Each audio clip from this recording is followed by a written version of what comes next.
Okay, guys, we are live. So for those listening at home, welcome to the Live from the Sword Coast podcast. My name is Kevin Madison, and I will be your friendly dungeon master this morning, this afternoon, this evening, wherever this may find you. Today, we are continuing on with our ongoing campaign, playing Pathfinder First Edition, published by Paizo Publishing. That is a very Seussian sentence. Playing through the Iron Gods Adventure Path. This is the science fantasy adventure path that they had published a few years back. And with me are the Iron Heroes of the Iron Gods campaign, the stars of the Saturday morning sessions. I'll go in the order. Let's see here. I got you guys left to right. Why don't you tell us who you are and who you're playing? So first up is Isaac.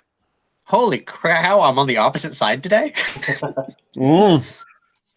Well, I am the only member of the Iron Heroes without iron abs, considering I have no strength, but I am the blind prophet, blind tiefling wizard who is still convinced every day is a bad day right now. I am not certain that will change at any point in the near future. Okay, and next up is John. Yep, I'm Jonathan, and I play Kairos. He's the Skull Bard, who's going to try and keep his allies alive and in fighting shape.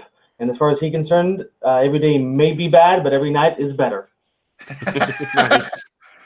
And next up is Brandon. Hi, I'm Brandon. I'm playing Algar Blood of Chrome. I'm a Killed Blood Rager with a nanite bloodline, slightly modified. And yeah, he's kind of on the opposite side of Kairos. Whenever Kairos is having a good night, he's probably not having a very good night. So. This all comes back to Partagar, I guess. Yeah, exactly. Next up is Jamie. I'm Jamie. I'll be playing Gunther Scarred Face. He is a half-orc, part Khalid, part half-orc, works at the junkyard in Torch, and he fancies himself as an inspiring Alkenstar shield marshal because he found a broken revolver and a copy of the Pathfinder Chronicles, chronicling the adventures of Lyrian, the iconic gunslinger. Awesome. And last but not least is Arlen. Hi, I'm Arlen. I'm playing Vortimer, and he fancies himself a real boy, like Pinocchio. He's an android slayer, and he carves animal bone to make art because all of my characters make art somehow because I can't help it, apparently. Nice. Do they all make it from dead things too? Well, Jason doesn't use dead things to write his poetry, so... Yeah, I'd be worried if it was an It's alive not thing. scrawled blood of his enemies. I thought that... Do we have any fiction to start the thing? I can't remember if you... I got an email from you, Arlen, but I can't remember if it's from... Oh, I sent an excerpt from Antigone because it's about Tiresias, who is a blind prophet, and I thought, well, that's appropriate. Yeah. All right. Okay. So start the session. Everyone is going to have 1 point of Ferric Fortune, so you will have the meta resource to be able to, re-roll a dice to automatically make a save. Well, actually, no, it's not that. It's to re-roll to not die if you're going to die, and make a small edit to a scene. All those kind of fun stuff. Is that going to stack with my existing one from last session? No, it will not. I need to figure out what I'm doing with that, the leftover Ferric Fortune. In other games, I grant XP for whatever's left over at the end, and in our Starfinder game, the Nova points go to refueling Resolve.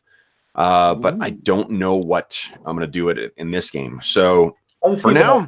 I'll keep a total of what I had, so...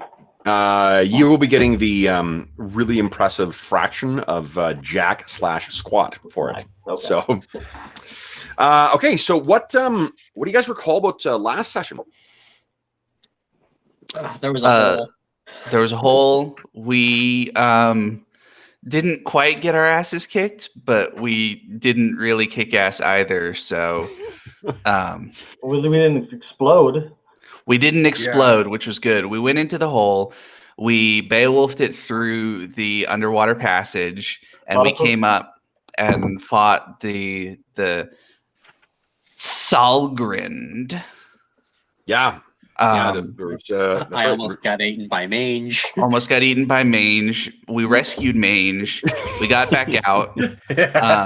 Wow. We were going over our kind of game plan for taking on the Jenkins for the next round, and then the torch went out. Yeah. Let's. We found a cache of weapons. Yeah. Oh yes, we found a stun gun and a pair of what looks like guns, but are actually medicinal. Yeah. And we found some silver discs. And we found some silver discs. Yep. We also got some news of a potential that they're potentially involved with some cult to the northeast. And the kind of whatever the town that's sounds kind of fun to go to. Oh, Scrapwall. The Scrapwall, yeah. Yeah. So yeah, you guys had do you remember the name of that cult? Hellion? Hellion, yes. Yes, Hellion. Yeah, Hellion. So, when we ended the last session was you guys stepping out of the Iron Forge Tavern. I can't remember if that's what it's called. The Forge Tavern? Forge Tavern, I think. Mm-hmm. And you saw the Foundry. The Foundry Tavern? Something like that. That sounds right to me. Yeah, that's it.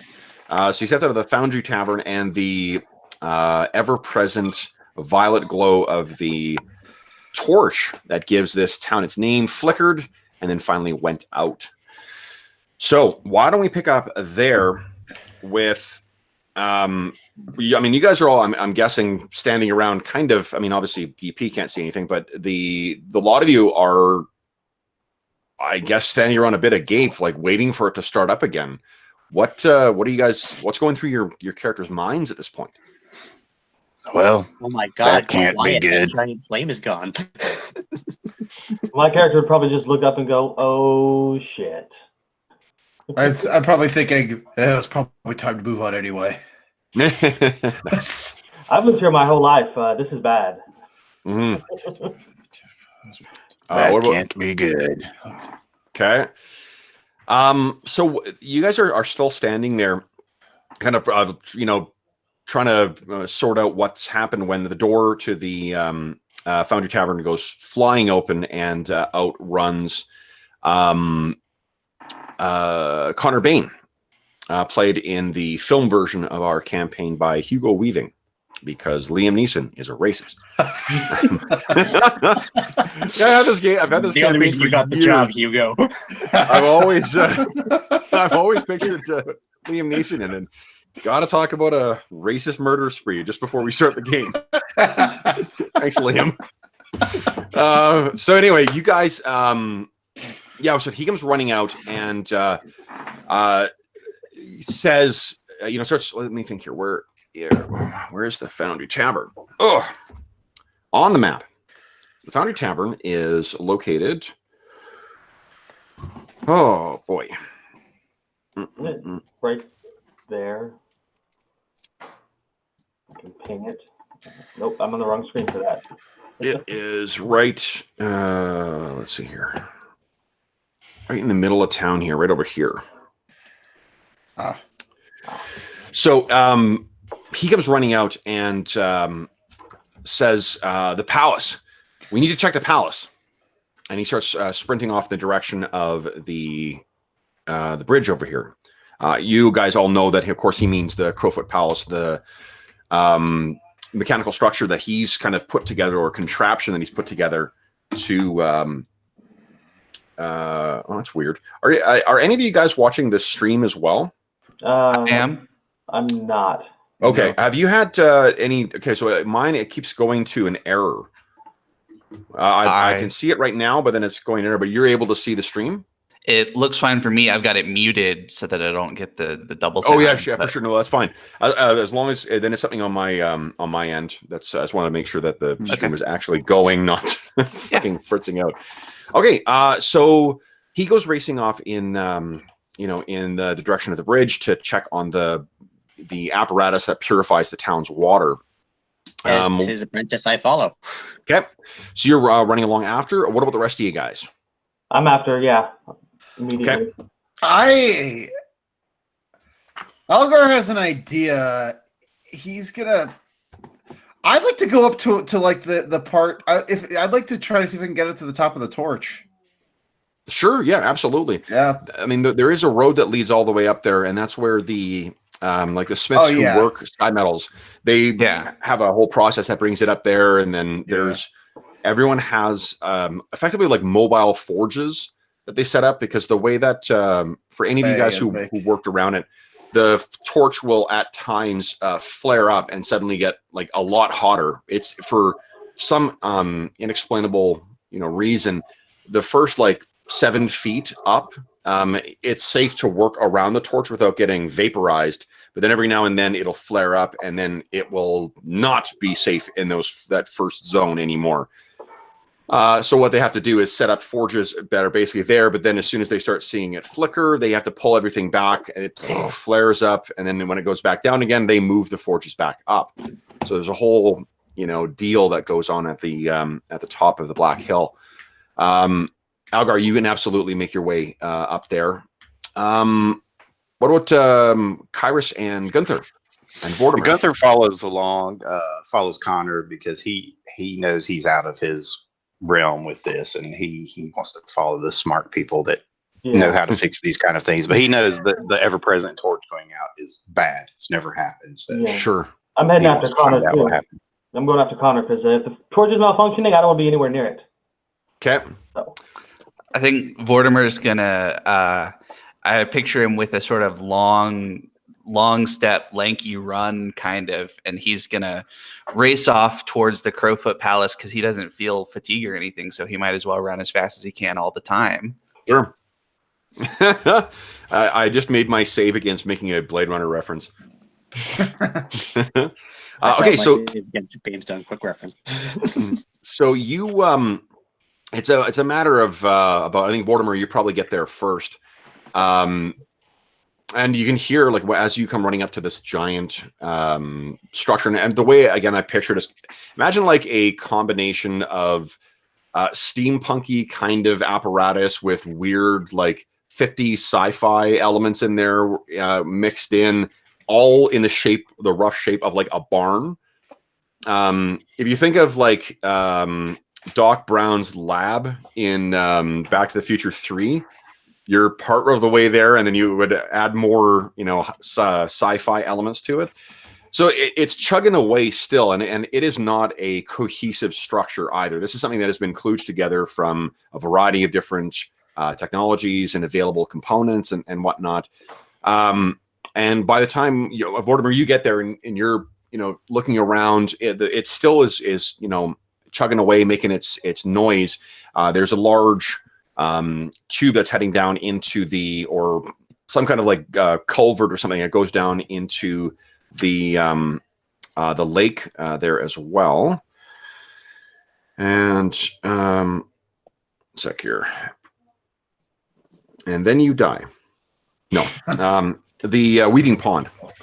So you can still see, and with the while the torch has gone, there still is a gibbous moon hanging in the sky, and it's causing these weird reflections off of the weeping pond. And because of the materials that are in the weeping pond, like you guys all know this as locals, that the water in Numeria is often contaminated by different fluids and strange materials that make it unsafe or even transformative to consume it. But this seems to be its usual level of oily slick on top of the mirrored surface. It's around then when everyone else catches up to you, and as you come up, BP, the Connor says, "Go and check the whatever something," and he heads over in the direction of the some other part of the Crowfoot Palace, and he says to the rest of you guys, those who aren't trained, does anyone else have ranks in engineering? I think Algar, you do, don't you? I did, but if I'm not here, I think I snuck away, and I'm now sneaking up the mountain. So Okay, there you go. Not yet. Okay, you're Not gone. yet. Yeah, no, I have approximate knowledge of many things. That's about it. Okay, so Algar's so then determined to speed run. He's going to just dive into the hole to get to the boss immediately and fight him level 1. You will die. okay, so you guys are checking the BP and Connor are going to check the palace itself. He turns to Kyrus and Gunther and Vortimer and says, "Look around, just see if there's anything that's obviously broken." And then he heads inside. So would Vortimer, Gunther, and Kyrus, would you guys each give me, actually, one sec here. I'm not sure if it's going to be survival or if it's going to be perception. Or maybe a will save. Let's see. Or a will save. Just a will save. Just gotta throw that up there to keep the tension up while I look shit up. What kind of ambient light is there? Does Torch have like street lights or stuff? No, not at all. It's Okay. normally lit by this. And Normally lit by the torch, and now the torch is out. yeah, it's mostly a clear sky though. Numeria itself really doesn't get an awful lot of rainfall, so you do have the benefit of a beautiful starry night with a gibbous moon.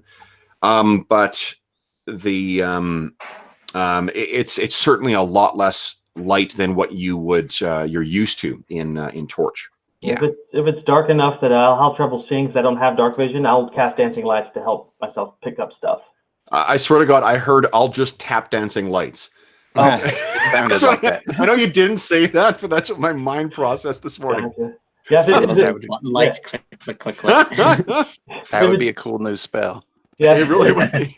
If it's dark enough that I'll have trouble seeing, since I don't have dark vision, I'll cast Sure. dancing lights. Yeah, it'd be low light vision. Okay, cool. And remind us again, what does it look like as you cast when you cast a spell? Whenever I cast a spell, I use harmonics, maybe a quick rap on the drum and vocalization in the throat, and then it basically coalesces energy around for this particular spell, it draws lights out of the air and into a ball, and then it splits into 4 and then moves around. What do you see your drums looking like? They're small ones at this level. Maybe something you can hold in one hand and wrap your fingers on real quick.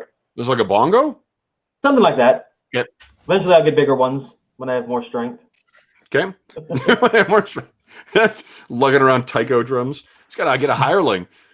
The Iron Gods Marching Band. Gunther just narrows his eyes and takes in the situation. He's not sure where to start. Kevin, save you a little time on looking things up. Survival for finding traps, perception for just noticing anything that's hiding or out of place. Knowledge I think engineering for recognizing something's wrong. Yeah, it looks like survival is for following, but not for spotting them.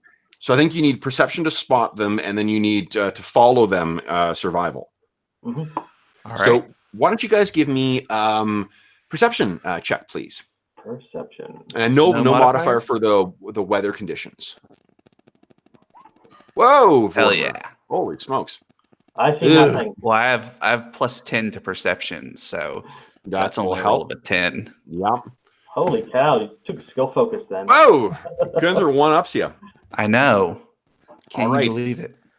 So, Gunther, I think you're the first one to notice this. And Kyrus, maybe you just thought that, you would be looking very closely to the Crowfoot Palace. Mm-hmm. So you're just kind of studying that and like, okay, what's broken? What's broken here? And you're using the lights behind you. Do both Vortimer and Gunther have dark vision? Yes. Okay. Gunther, yes. Yeah. Okay. So then you guys are closer to the edge of the Weeping Pond. And you can see that there are, you guys are the first ones who came here. So this isn't like, it's not like these are someone else's marks, but there are very fresh tracks at the edge of the Crowfoot, at the edge of the Weeping Pond. And it looks, are either of you guys trained in survival? Yes. Yes. Okay, both you guys give me a survival check, please. I at least have a bonus if I'm tracking. Is that applicable? Mm-hmm. Okay. Yeah, Modifier absolutely. 1. Okay. Not Whoa. a strong roll from Gunther. Oof. Well, I mean, I thought I heard, Jamie, that you said you were aiding another, right? In which case, good job. Yes, another. There you go. +2. You got the 10. All right, so you got 26 then, Vortimer. Thanks to so the two of you guys are looking down at the are near the edge, and being the two most stoic of the party as well too. I'm picturing that like it's a lot of wordless communication, of kind of like one of you like snapping for attention Yes. and gesturing down. So what you guys are able to piece together, and you actually walk away from the Crowfoot Palace closer to sort of these the weird disfigured trees that are closer to the source of the Weeping Pond. If you're curious what those brown marks are, that's what that is. It's basically there are normal healthy trees in other parts of town, but right around the Weeping Pond, it's all these mutant unhealthy trees. So you're in the eaves of one of these things, a gray brown oak that hangs over the sort of where the first bit of the Weeping Pond spills out and runs down into the larger pond. You can see that these tracks pretty much follow the edge, so like skirt the edge of the Weeping Pond. They don't go anywhere near the Crowfoot Palace, but they definitely lead down into the actual pond itself, like as if someone had walked out into the water. I move over there and try and see what they're looking at. What kind of tracks are they? I think with a nat 1. So you've been talking to yourself for about like 2-3 minutes now, chattering away to the guys like, look at this stuff. I still can't see anything. And you turn around and you're like, oh, why the hell are they? Where are you guys going? Yeah. So you go running down to them, and they seem to be quite intent. Like they're at the edge of the water and talking to each other in that hushed kind of way. What do you say? I'm like, what'd you guys find? Tracks. What kind of Gunther track? points down to the tracks, and his hand tracks along the path leading into the water. Are they like humanoid tracks, like boots or feet or claws? Couldn't 24. place them. Yeah, Maybe Vortimer got a fix on it. Yeah. 24 Vortimer. I'm going to say that's good enough to sort out what the actual tracks. I mean, it seems like they're mostly humanoid, although there are some smaller animalistic tracks in there as well. So it's a mixture of human-sized boot prints and things like that. In terms of number, there's probably at least 10. Just from you can picture like, a group of 10 to 20 people all making their way down into the water. That's the amount of disturbance you can see in the mud at the edge of the Weeping Pond and then down into it as well. Oh, I scratch my beard and say, well, it doesn't look like it was gremlins. No, definitely not. Even those small prints, Vortimer can tell you that it's not the same prints of the Jenkins. The Jenkins had those small little like reptilian paw prints, whereas these things are longer and longer and more narrow. They're still small, but not Could be something wandering in from the wastelands. A lot of strange things happen at once. But in the water? So I think I have an idea. Mm-hmm. Could Vortimer is going to turn to Kyrus and say, if you cast grease on me, that would probably keep the water off of me, right? Unfortunately, I blew my load earlier today, so no spells for you. Oh. Well, that's all right. I think I'm going to sort of do, full on Aragorn, kind of crouch by the tracks and be studying them and gradually kind of moving towards the edge of the water. Don't go in the water. I'm not going to go in the water yet. I'm going to sort of crouch at the edge, waiting for something to happen, basically. Sure. So you guys all would know because you guys all, you grew up here.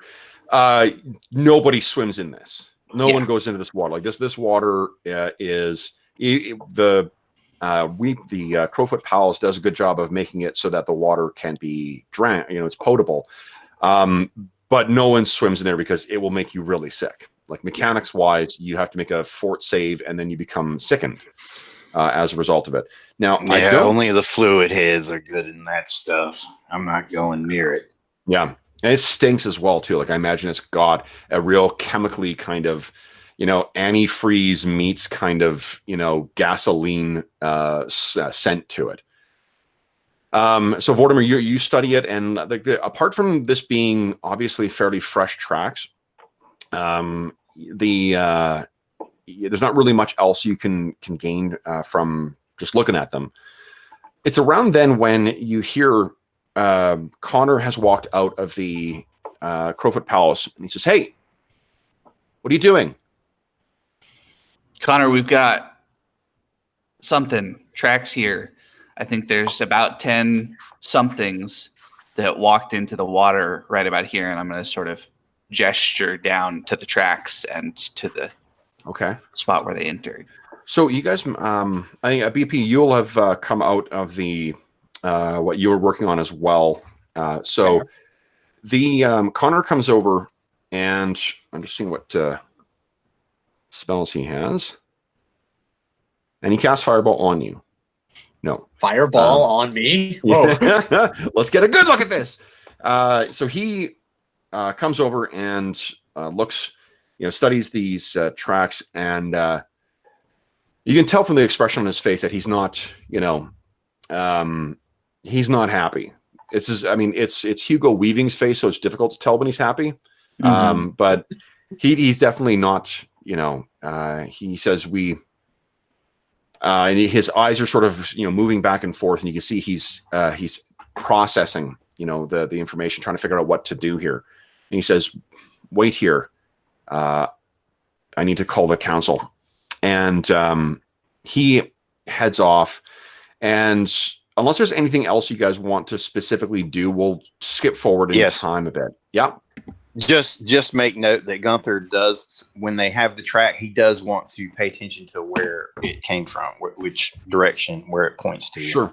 Yeah. So it came, do you mean follow it back along the edge of the Weeping Pond? Yes. Yeah. Without leaving the group, but he wants to, make sure he knows the trail and knows. Sure. Yeah, I think close as possible where they came from. So why don't if you want to? Well, we can do it. You can make an individual roll yourself for survival, or you guys could do aid another again, where you and Vortimer work together. Time? Just you, okay? Oh yeah, I'm gonna aid. It's gonna be great.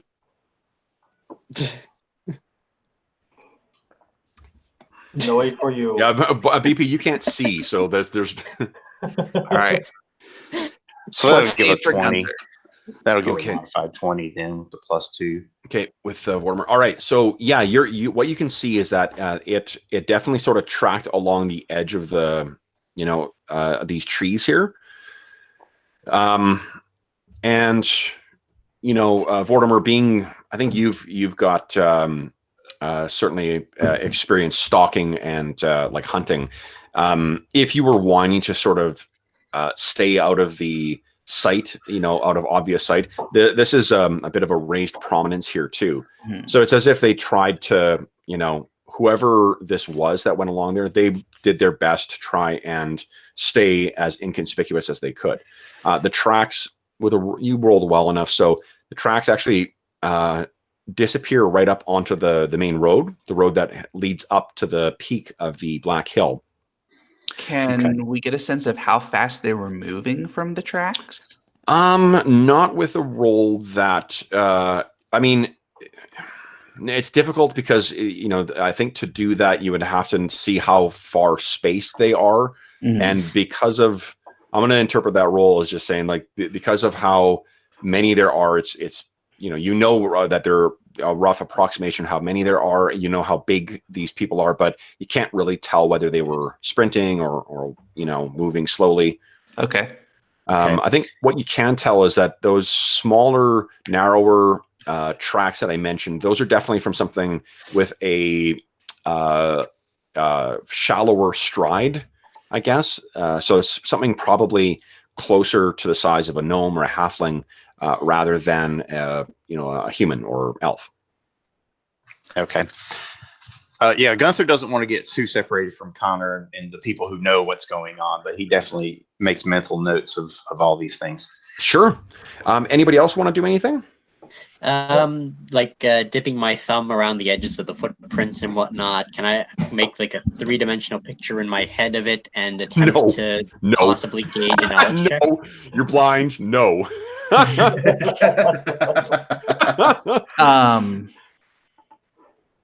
Can I describe them for profit? Not for anything mechanical, but just in as much detail as we can get from the tracks, just to make sure that profit's on the same page as all of us. I mean, you can tell what I've shared. You could say that. Yeah. Okay. Yeah. So yeah, I mean, I'm gonna just make sure to share everything that we've got. Sure. Yeah. So far from. Yeah, I mean, it's not that Prophet's deaf. It's just that Yeah. she can't. She does. Well, she can't see. but it's not like she can see it when I point it out to everybody else. Obviously. No. And I mean, if you want, I think of all the characters, yours is pretty dogmatic in the way he acts. If he gets in the habit of repeating that stuff, to for BP's benefit, we can assume that he's doing that as well. Okay. Yes. Let's do that. Damn it, Vortimer. BP's blind. The day she starts out tracking us is the day I hang up my belt. Come on. Oh man. So what were you trying to Isaac, what were you trying to gather from that? Gleam a knowledge check. What kind of prints would this I don't think creature would have made these prints? So I'll tell the reason I'm not going to let you make it is because in order to figure out what that would be, you would have to have some kind of frame of reference, and I don't think someone sat and read out to you what different tracks look like. So it's unfortunately you're blind, so you've got a good mental picture of what this looks like, but you've got no frame of reference to compare it to right now. So I've got a decent knowledge of dungeon creatures because knowledge dungeoneering and then engineering and arcana. So outside of those, I probably don't know much. No, so unfortunately, these, it seems to you what Gunther had mentioned about strange things coming out of the waste. This doesn't sound like that to you. Just based on, you can't tell what it is, but you can tell what it isn't. This doesn't strike you as some of the stranger things. It's not, from the way he's described it, it's not the way you've had the Jenkins tracks described to you. I can't remember if that happened last session, but I'm assuming that's what your character was doing, is working sort of like a mental log of what these things look like, right? So, so you can definitely tell it's not that. It's not, some of the other nasty things that seem to crawl out of the waste. Where's my, hold on. I can tell you what things you would be able to rule out just because I've got a random encounter table in here. Are there, while you're looking that up, are there dissidents in Torch that we would be aware of? Like internal saboteurs, humanoids who would harm the city that we know about? Not really, no. I mean, the humanoid things that are a threat to Torch, at least, or can be, really kind of just extends to the Bloodgars. To the one tribe, like one specific Kelid tribe, but even they come here sometimes in trade. Yeah. They're not. So things that's that'd be a nature roll. And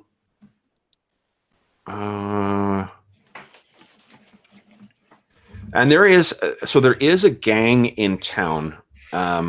Effectively, that sort of doubles as the Thieves Guild. That is something called the Rope Fists. Mm-hmm. And but again, they're not really, the only thing that really seems specifically at least as far as what you guys would concern as a threat is really the Technic League. But if the Technic League wanted to do something to you guys, it would, what do you call it?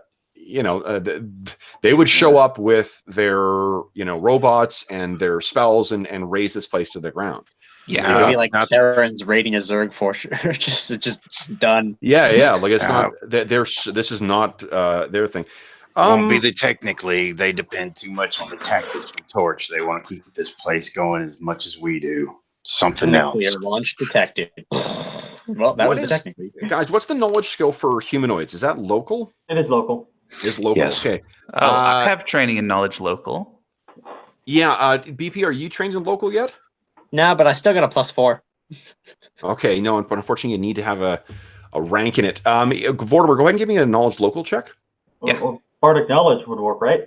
Yes, you would. Yeah. Oh, nope. Okay.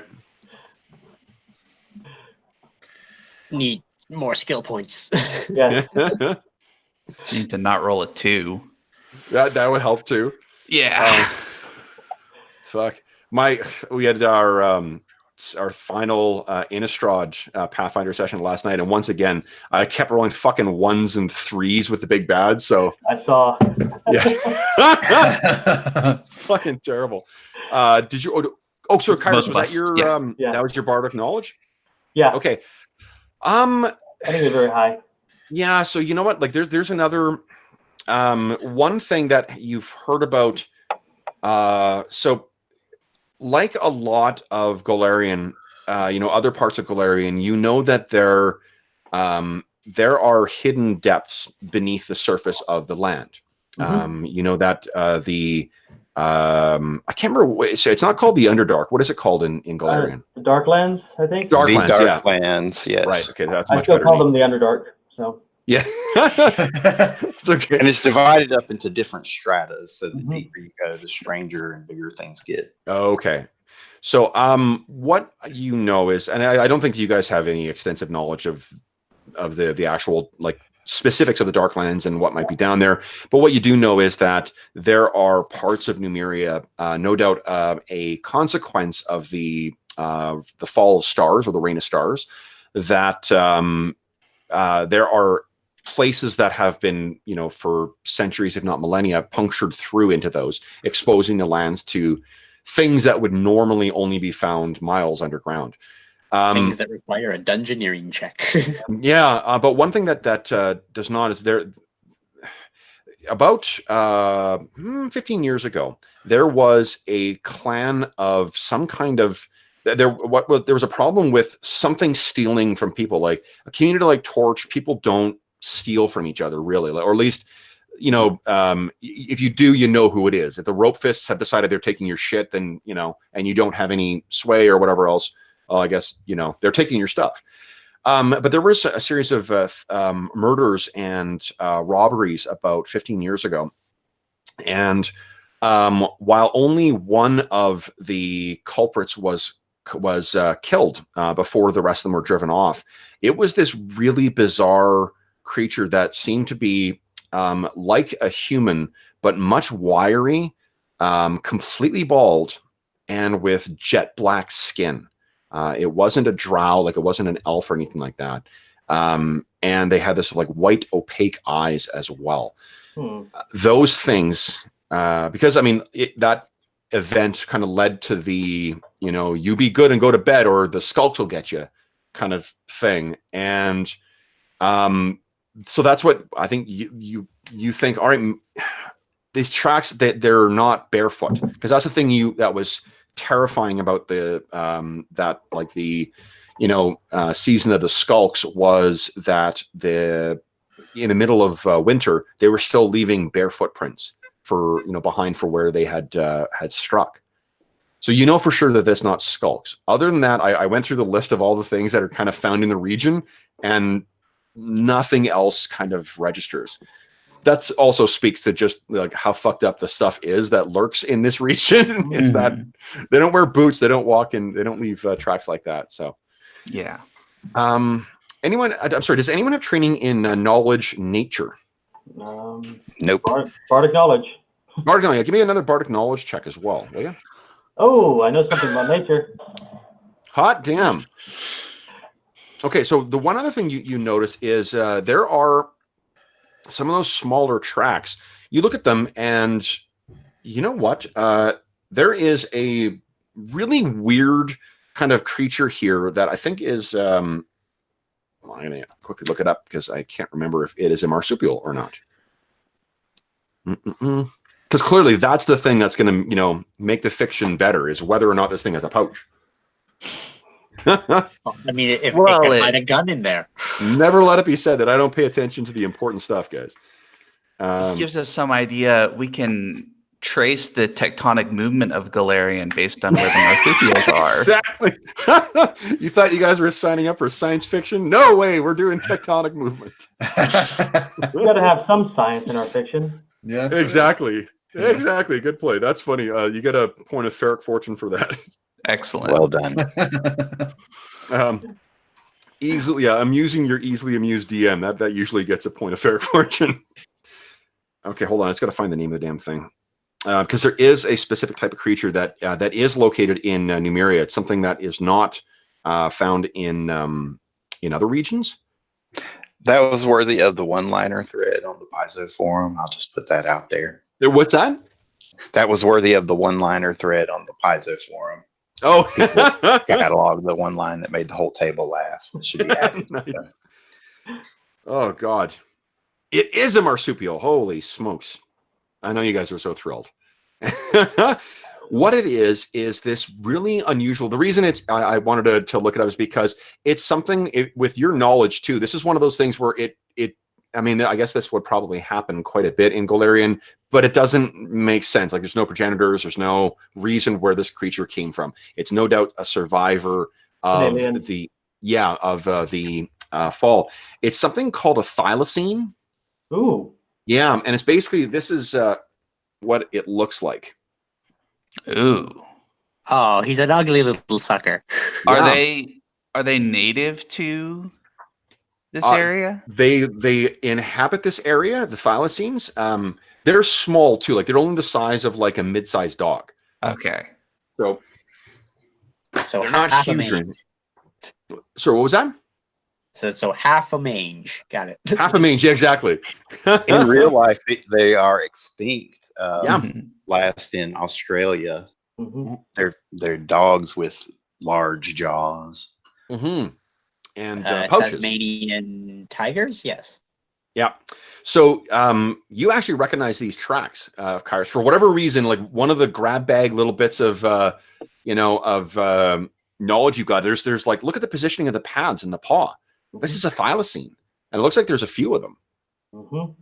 And you guys all look down and kind of like, oh, yeah, no, that I see that now.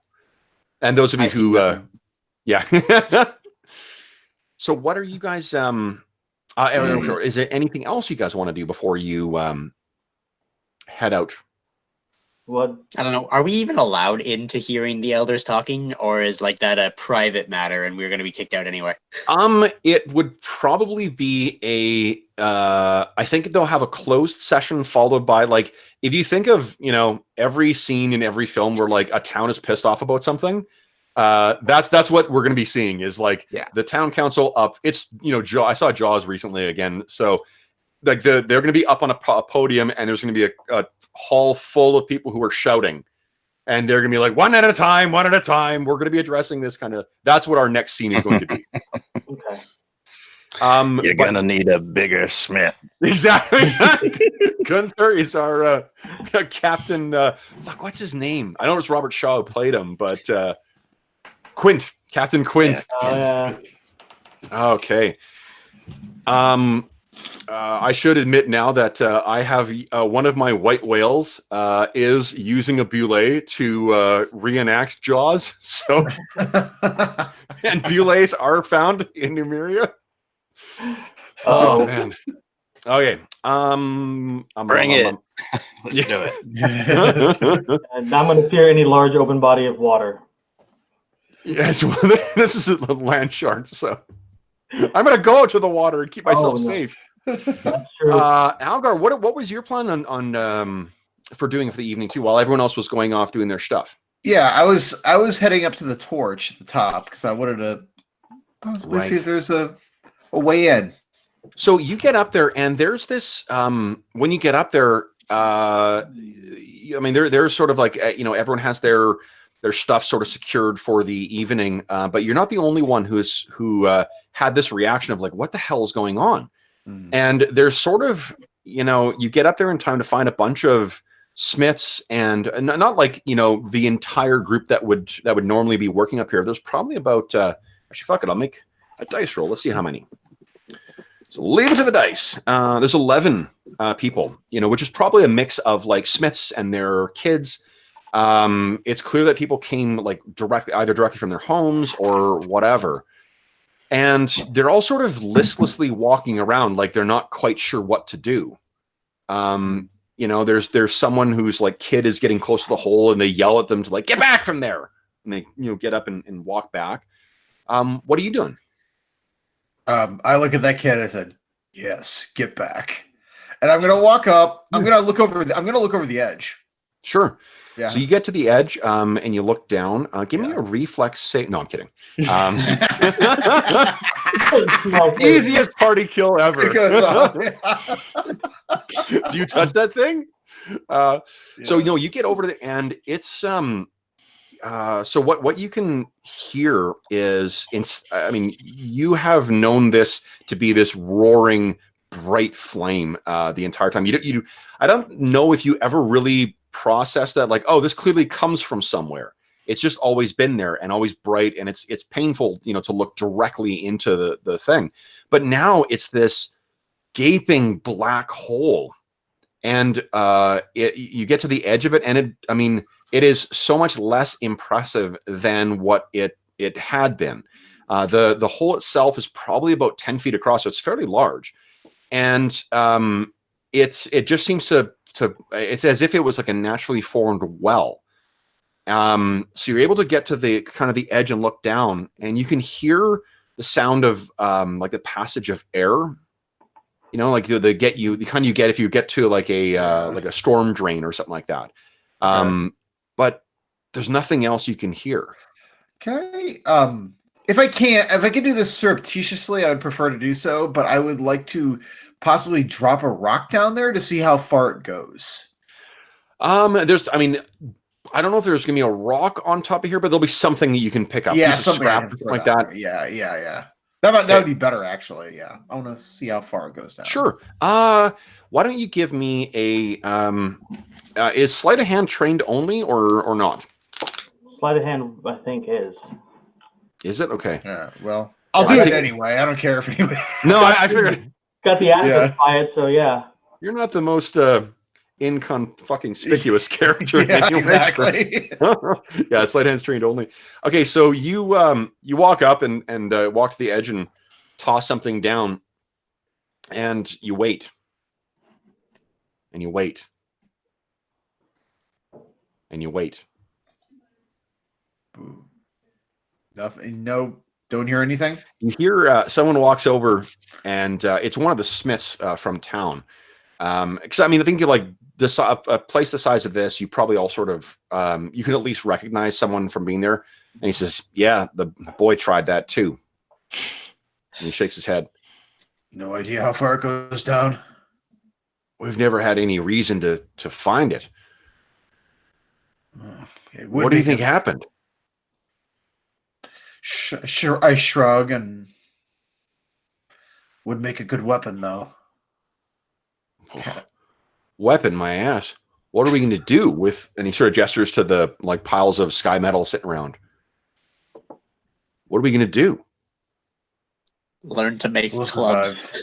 Make sculptures. One can always Modern art. Hell yeah. Can always survive. There's always another place to go.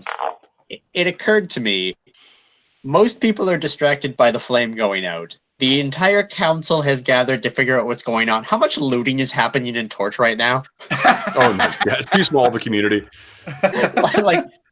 I'm imagining pure chaos because nobody is there to stop it.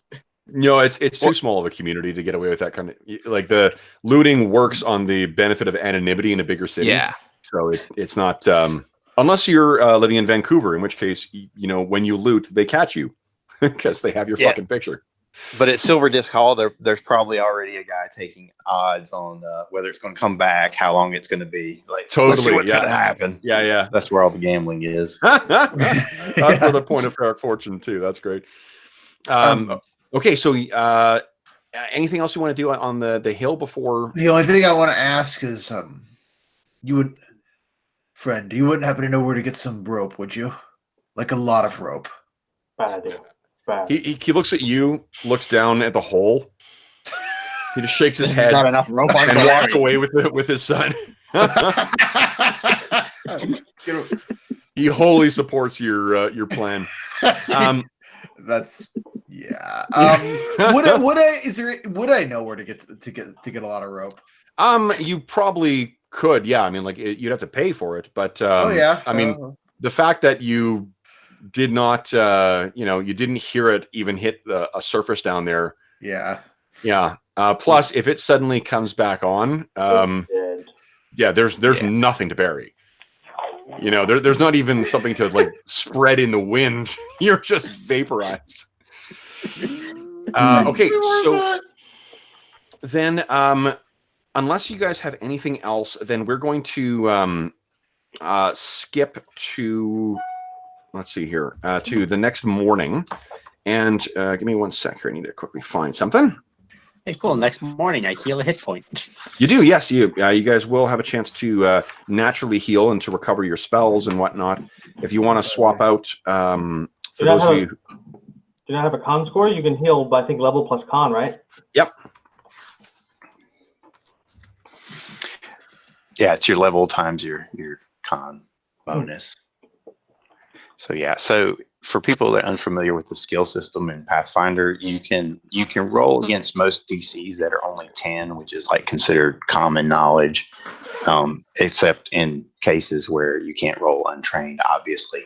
But in those instances where you're untrained and you're rolling against a DC 10, it's considered just an ability check. Mm-hmm.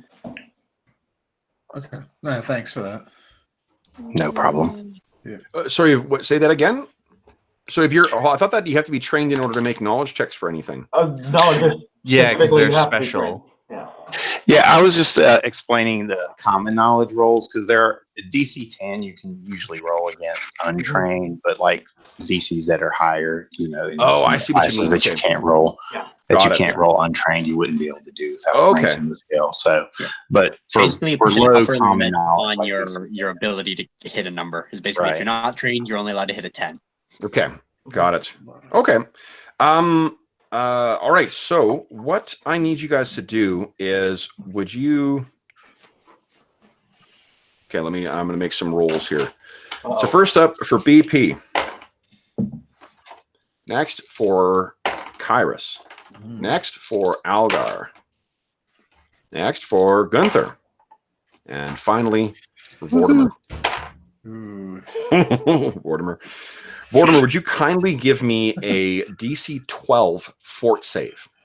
Ooh. Okay. Oh, diseases. Oh, that wasn't no. good. So, morning comes, and you don't sleep, Vortimer, but over the course of the evening, something's been off about your cognitive faculties. You don't, you're immune to poison, so you don't get hangovers. You're an android, so you really don't, I don't know if you get like migraines or anything like that, but if you were to characterize this, you would think that you've got a headache and like a really vicious one. So you're actually going to be taking a -1 penalty on all intelligence, wisdom, and charisma-based skills until you sleep, or until you rest, I suppose, or 24 hours pass. So so that's sort of what has been affecting you. The day for the morning is everyone sort of collecting in the town hall, and the town hall I think is right near where Connor's shop is. Or rather the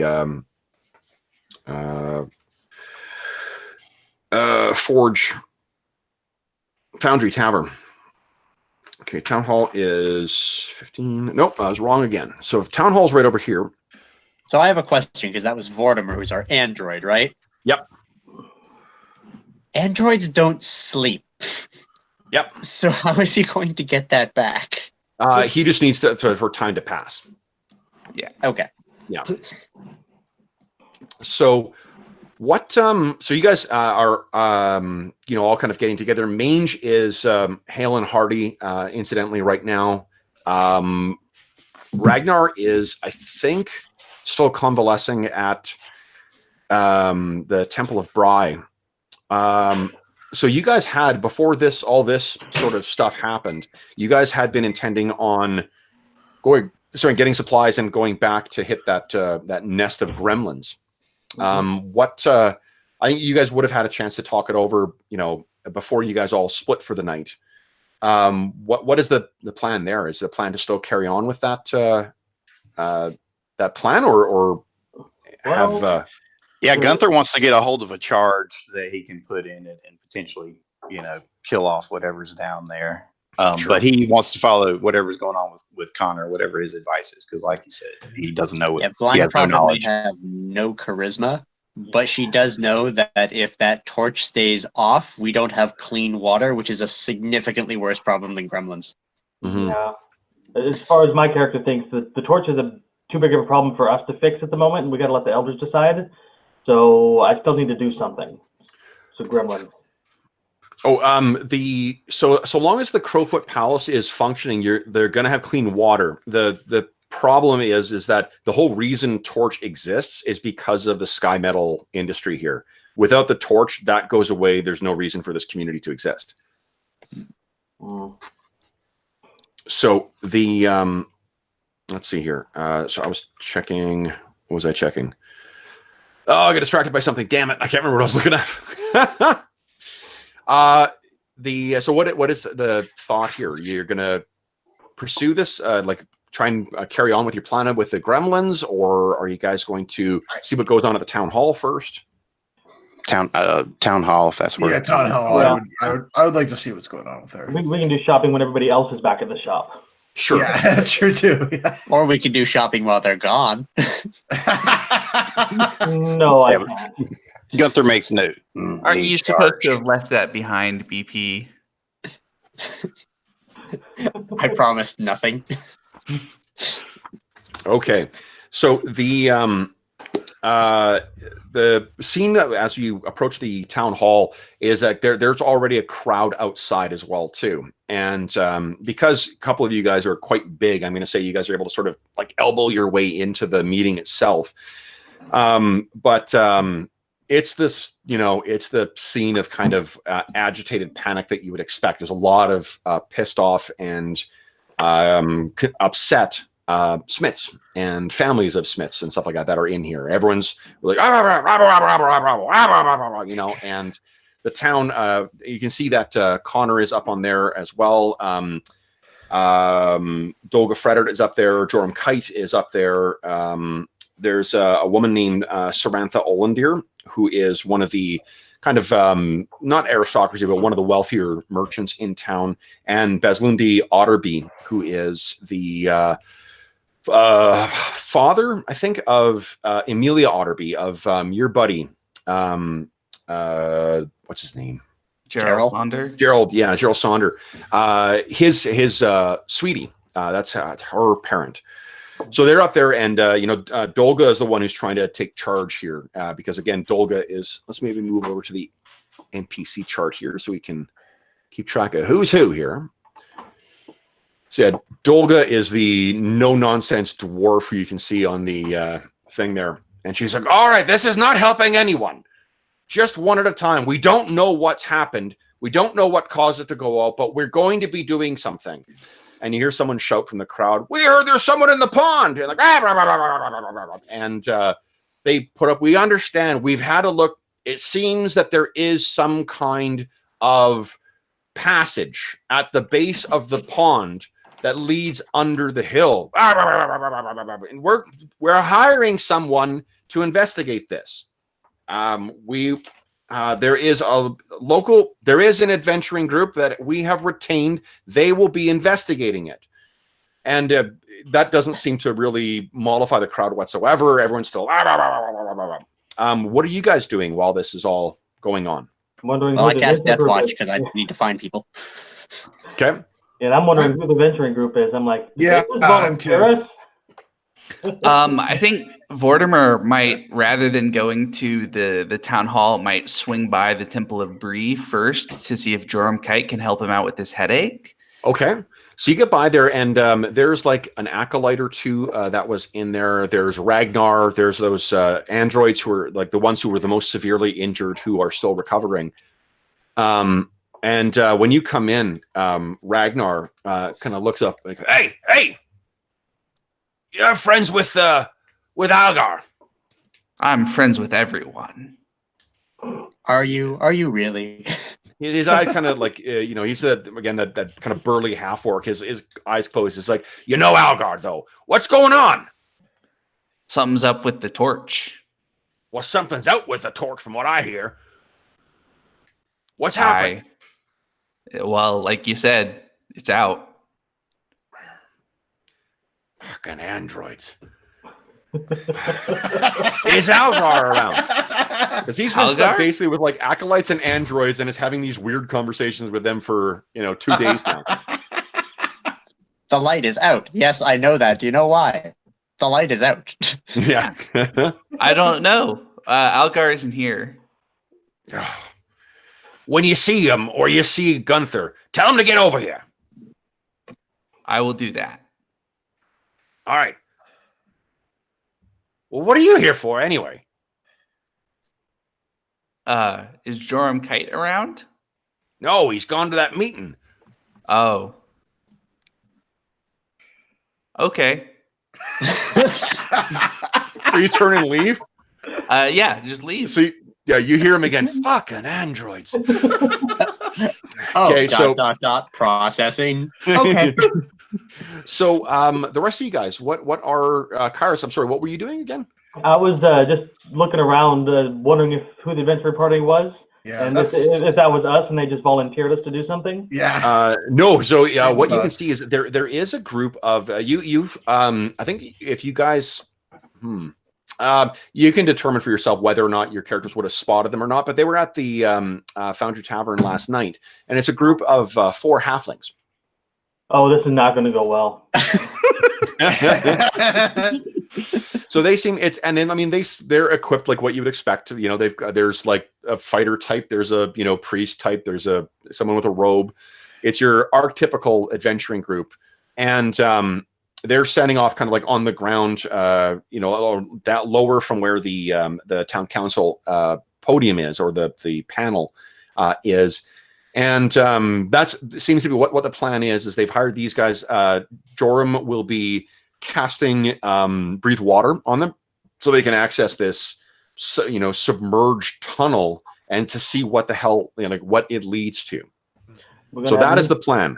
We're gonna have mutated halflings that the loot's too small to use. Well, they'll be good for tossing. What about the rest of you guys? Anything you want to do here, or are you just gonna? You were here Gunther to see just scans the crowd. He wants to see, how people are reacting. See, if he identifies, just spots anyone that seems out of place or out of town or. No, I mean it's the mix of. I mean, all the luminaries of the town are here. You can see Garmin Ulreth, the guy in the top left there. He's the proprietor of the Silver Disc Hall. He's also right next to a rope fist. He's there as well. So, and there's a couple of rope fists that seem to be standing near him. It's sort of an open secret that he's effectively like the gang leader of the rope fists. He's also one of the most wealthy people in town, so he kind of gets away with it. But he's not a member of the council. Savile Tret is there as well too. That guy played by Paul Rudd in the film version of our campaign, and I think he when he sees you guys, he sort of nods, and he wouldn't wave it to BP because he knows you can't see. I see that hand moving. Yeah. He's kind of polite for a gang leader. Different guy. Oh, different guy. That's not Garmin Ulreth. Savile Tret. Yeah. Garmin Ulreth is significantly older than him, and he's dressed fairly well, but also wears like stylized leather armor, seemingly all the time. You see Geralt is in there as well too. And yeah, I mean it's it's a bunch of very worried and upset faces. There's some folks in there who these are not a lot of the Smiths. They're not particularly complicated people. Like they're here to make money and support their families, and their reaction to this kind of turn of events is to get really pissed off. And it doesn't matter that it doesn't make sense. That's how they're feeling. So you didn't mention the person I was looking for. Who's that? That being, I wanted the Death Watch on because I want to find Val. Because of everybody in town, she's the youngest. She has the connection with Connor like I do, and will have the clearest tell of exactly what's going on to me. She's probably back. I mean, knowing her the way you do, she's probably actually at the Foundry Tavern. He probably left her there to, get things ready and whatnot. You've got an awful lot of Smiths in town with nothing to do right now. So yeah. I think that probably what he's done is tried. They're likely watering down the drinks quite a bit so that we don't have a bunch of, drunk out of work people who are already upset, adding alcohol to the mix. Olreth, of course, has offered discounts on drinks at the Silver Disc Hall. So I was gonna say, you've added a problem and a solution, and I'm gonna water down the drinks, but then give you more of them. No. Then why did you water them down? The Foundry Tavern is watering down drinks. The Silver Disc Hall is offering discounts on drinks. Okay, so do you want the solution or the problem? Is the question. Exactly. Yeah. It's happy hour all day. Mm-hmm. So, yeah. Well, not finding Val at the hall, then I'll go and fetch her at the bar. Okay. So you anything that anyone else wants to do while at this meeting? I wanted to. Is the Halfling Adventuring Group? They're there, right? Yeah. Okay. I want to approach them. You're actually not able to. And the reason is because I mean, if everyone could just walk up to these guys, then they would never get to their task. There's an entire upset town of people here, and you don't have any standing in town. So they're basically going to be taken out through the council way, and then they're going to go off and start doing their stuff. Do I happen to know where the entrance is? You mean to the for where the town council will be coming out? No. Well, no, where they're going to be going, the hole that had opened up by the pond. The way that it's been described is somewhere near the north west end of the Weeping Pond, somewhere under the surface. Like it's not on this. They found underwater. There's some kind of passageway. Yeah. I mean, I'm trying to think. If I know, is there any way I can find out for certain where it is? Trying to think who would. You can ask, and there's not. No, I mean, nobody no one in the crowd at least says that. But okay, I'm just gonna go. I'm gonna spend my time. Tell you what, if they leave, I'm going to attempt to follow them, and if not, I will just try to hang around the northwest end of the pond. Sure. Seeing if I can spot them before they take their dive. Yeah, I mean, as best, what is likely to happen is that the town will sort of follow along with these guys as they head off into the water, but they're going to keep you at a distance. Keep everybody at a distance because, again, it's an entire upset town, and I think that the many members of the town council have been adventurers before, and to avoid having 100 backseat drivers and do this, did you do this, blah blah blah, they just want them to go and do their task, so they're going to keep everyone basically away from them. Well, Algar's not necessarily going to know how that all plays out, but he's going to go along every step of the way, hoping he can get a word in. And sure, and I'm disappointed. You're not going to be able to. Unless you're, and the reason as well too, even if you press it, that's just going to be then the militia or whatever, the watch is going to see you as you're potentially a problem. We need to get you the fuck out of here to diffuse the situation. As far as I have negative reputation, they probably already want to do that with me. I didn't even do anything. Well, and I mean the way that the You can picture the thinking of the town council at this stage too, is that, we don't want to give, this is already a catastrophic turn of events for the town. We don't want to give the people, we want to mollify them by telling them what's going on and whatnot, but we don't want to, make things worse by having untrained townsfolk interfere with, what they think is their best first step towards fixing this, or at least identifying what the problem is.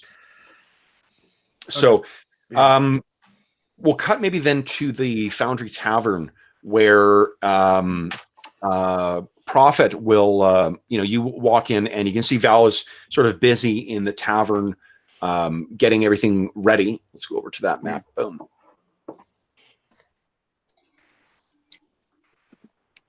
So you walk in and she is, busy at work getting things ready. And she says, why is this screwed up? What is going on here? It's weird. As I say, you should see my view. I've got like 8 different individual squares that are lit up, and that's it. Yeah, no, I don't know why that is. Mine's black. Yeah. Oh, here we are. Yeah. I see me. Yeah, I don't think we're, yeah, no. No, I don't know what has gone on here. What is going on with Roll20 today? If I move around, it's the dynamic lighting or whatever. The dynamic lighting is on. Hold on, I'm going to turn off the. There we go. Yeah. Yeah, the advanced fog of war was fucking up. There we go. Okay, so yeah, you walk in, and she's busy, kind of getting stuff ready behind the bar, and she looks over and she says, "Oh, hi, Prophet." Hey, Val. I was hoping you could give me the lowdown on everything going on with the sheer amount of chaos, and I make one of those hand, it's mouthing off and towards my ear because I don't see, I just hear the fact that all the nonsense is going on and it's too difficult to make anything out. Sure. So she says, did you go to the meeting? I tried. There's the legitimate look on my face that, yep, I gave it my all, but good God, I did not want to be there. Sure. So she says, kind of says, shakes her head and she says, I don't know why they had that. I'm not sure that helped anyone, but Dad says that they hired some people to help, so hopefully they'll fix it. Well, here's hoping. As far as I know, Connor and I are the only 2 who know half an ass worth about any of this stuff. She kind of, I don't know. Do you think you would have activated Death Watch before you went in? Well, I activated it when I was at the hall, and generally I would have activated it the second I came in just to make sure that there wasn't a giant crowd or something. Okay. So, so she you can see she sort of shrugs and is like, yeah, otherwise she's getting busy. She's like, what are you doing with your day then? Are you here to help? I guess I can. You know how that went last time. Yeah, I guess stops and recalls the last time where inevitably I was carrying a beer and didn't even realize I had it or something because it is neither alive nor magic. No one really wants to have the blind waitress serve them. So hey, I could arcane mark all of the cups and then be able to find them. Yeah. You detect magic. So what yeah. That might even be how I help, is that there's arcane marked cups already set aside, and if I'm delivering to a table, then I have to use them. Okay. What are you she just is busying herself with with getting ready for what she expects is going to be a rush. Anything else? I like Val. I guess I'll help Val. Sure. To the best of my ability. Sure. Yeah. I mean, I think that, you're familiar enough with the area behind, so you can help her in some capacity to kind of get things ready. So Algar, you, when the crowd kind of lets out, the Joram and Connor and Dolga escort they leave the kind of council hall with the Halfling adventuring group. They then, make their way across the, what do you call it? Yeah, that's fine, Gunther. I mean, you can do that later as well too. I think that probably the store is closed until these guys get into the river, only because everyone is sort of rubbernecking what's going on. Algar, you're one of many members of the community that follow everyone out to the edge. You see that Joram casts some kind of spell on them, and there's a brief kind of like flare of like or not. There's a flare of light, and there's the sound of kind of like ticking and whirring cogs that follow. That kind of echoes out from him, and describe for me like how is it what is it you're trying to ask them? Like, is this something you could shout like paparazzi style from like, hey, yeah, Mr. Halfling, sure, Mr. Halfling? Sure. You need anybody with a little more carrying capacity? So they definitely ignore you.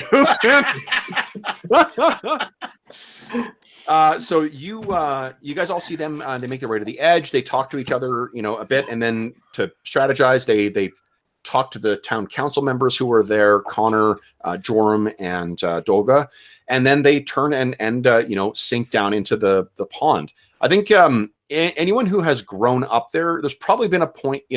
One of the dick things that kids would probably do to each other here is push each other into the weeping pond, knowing that it's like, you're going to have that weird reaction to it afterwards.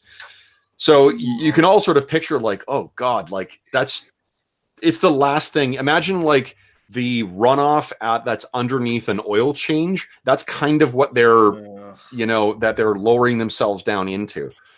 But they disappear underneath that, and then as soon as they're out of sight, the three members of the town turn and head back, and Dolga just kind of barks at the crowd. Nothing more to see here. You've done. Go, busy yourself. There might be bodies. Yeah. And then they float up. They're literally inhaling this stuff to breathe, and it's in their bodies now. I mean, yeah. This whole breath. Gunther wants to take a second to get over to Sample Tret and show him that stun gun. Sure. Oh, yeah. Okay, great. Yeah. So let me, because I'll just throw that out there for whenever that can happen. Yeah, sure. So you could probably, if you've been kind of keeping an eye out, he's been rubbernecking as well too to see what's happening. So he walks over and he sees you and he says, Shield Marshal, what do you want? What can I do for you? Afternoon, Tret. Got something here that I thought you might like to take a look at. He just pulls it out and shows it to him. And he takes a look at it and he's like, where did you find this thing? Found it in the junkyard. What do you think something like that'll pull? Who threw this thing away? Huh. Now, if you think I'm stalling while I find the rules for identifying technology, then you would have made a It's knowledge engineering with technologists. Starts at DC 10 plus the caster level or CR level. Okay, perfect. See, Jamie, this is why I love having you in the group. I don't have to look shit up at all. I'm here just whenever you just press the button, whenever you need it. You're effectively like my Pathfinder first edition Siri. No problem. Okay, where is it here? Okay, let me make a check for him. Holy smokes. All right, so he takes a look at this thing and says, wow. He says, you haven't tried pulling this, and he kind of gestures to what looks like the trigger. You haven't pulled that yet, have you? Nope, not interested in shooting off my toes or anything else that I might need at night. It's good to see that a AirSat's shield marshal knows a gun when he sees one, because that is he claps you in the shoulder. That's what you got here. Yeah, thought it was kind of unusual for this area, but It certainly is. This is quite a find. Are you? If it rings any other bells, if it rings any other bells with you, feel free to let me know. If I got any coin, I'll slide it your way. Just out of character, you remember that there was that magical aura that was found on it too, right? Right. And I think, did we say it was necromantic or was it? We did say it was necromantic. Yeah. So, but I'm not telling. I want to see what he is saying to Gunther, though. You know, Gunther is not. He Well, may yeah, I seem mean- like he wears his heart on his sleeve, but he is also very crafty. that sounds good. Give me a bluff check. Oh yeah. I'm gonna give you a +2 because it's not like you're not lying. You're just, it's a sin of omission, not commission here. Okay. Not my strong suit. Okay. Let's see here. Big money. My character sheet is slow coming up here. Sorry. Untrained. Oh boy. Oh, I didn't put the +2. Well, there you go. +2. So whatever the opposite of a poker face is, that is what Gunther has right now. What do you think that looks like? Like it's For clearly him, he's telegraphing probably that an awkward smile. Maybe if you know Terminator 2, Arnold as the robot trying to smile. I hate to break genres like that, but for the reference. No, I'm completely fine with that. So you look and kind of you get this. There's this awkward, like tusk-filled grin, and Sandville kept one of his eyes kind of narrows, and he's like, "Now, how about you tell me what you know that I don't know yet, so I can tell you what we can do with this." Well, some of the more magic-y types thought they spotted a magic aura on this thing. Reeked of necromancy. But, all guns are made for killing, so I'm not sure what that means. So from holding this thing like a gun, he then kind of like carefully grabs it with just the tips of his fingers, and he's like, "All right, where precisely in the junkyard did you find this? Because I have heard tell of gremlins." Yeah, gremlins around. We found some rat holes, possibly gremlin passages. I don't know. Maybe an old structure. I'm not sure what it was. Is this the same? This is the same thing that crippled Ragnar, right? Yeah. Well, crippled. It'll be all right. He's just gotta walk. So he puts his arm around you, and again, he's probably like a foot shorter than you. So he sort of puts his arm on your shoulder, and he says, "Well, then let me educate you in a small peril of the scavenger's life. Gremlins often curse things. So until you can tell me whether or not this is free of something like that, I'd prefer that you hold on to this." And he hands it off to you. I'll bet you no Bri, such thing as curses. if right Joram has the time, I'll bet you he can help you with that. But and he kind of not a pats bad in the chest. idea. Until we know that it's not going to harm me, my patrons, or you, maybe you hold on to it then. Slips it in his pocket. Just No goes up problem. and bang Just like hey, candy, no problem. Tret, just keep it under your hat. You're a remorseless merchant. But if you can get that the curse sorted out, if you're looking to sell, we can talk about price. Okay, we'll keep it in mind. Good. So do you know Gunther anything about this? tips his hat, nods his head, walks away. Now, as a player, I don't know anything about the curse that does concern me, but Gunther is not concerned. He's whatever. If it's Sure. curse, it's curse. Yeah. He sees it all as part of one big piece of the play, the destiny, whatever, life, the adventure. This was destined to happen. You used the cursed weapon. What do you mean? Well, he hasn't actually done anything with it. He's just held it. No, that's it. Yeah. So you guys have. I'm assuming that you were being a little cautious with it, knowing that it had that necromantic aura, because I think you were like, "Awesome! It's got necromantic powers." And Prophet explained to you, like, "No. If it was enchanted to do necromantic stuff, that would look different to me. This looks bad."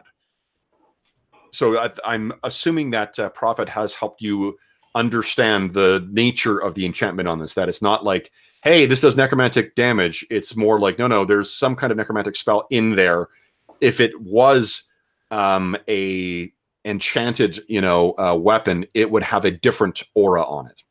Yeah, I think I did tell him that it should have had an aura of enchantment of some kind, but it didn't, and that was weird. But then I just shrugged and said, "Here you go." Well, and also I guess it's up to Gunther as to whether or not he chose to actually hear that. He's like, all I heard was necromancy. Right.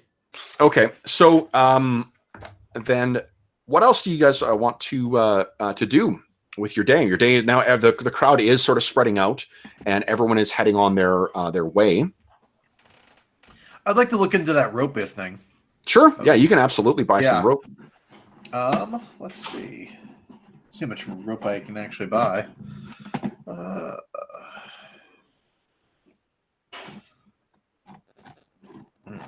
much money do I have? Oh, did I spend all my money? Well, we did pick up like 350 silver discs down there. Oh, that's right, we did. Yeah. We can probably divide that amongst all 5 of us. I already did that last session. Okay, so we. Oh, did you? So how much? Do I get? I think it's what, 50? 155 ways is 30.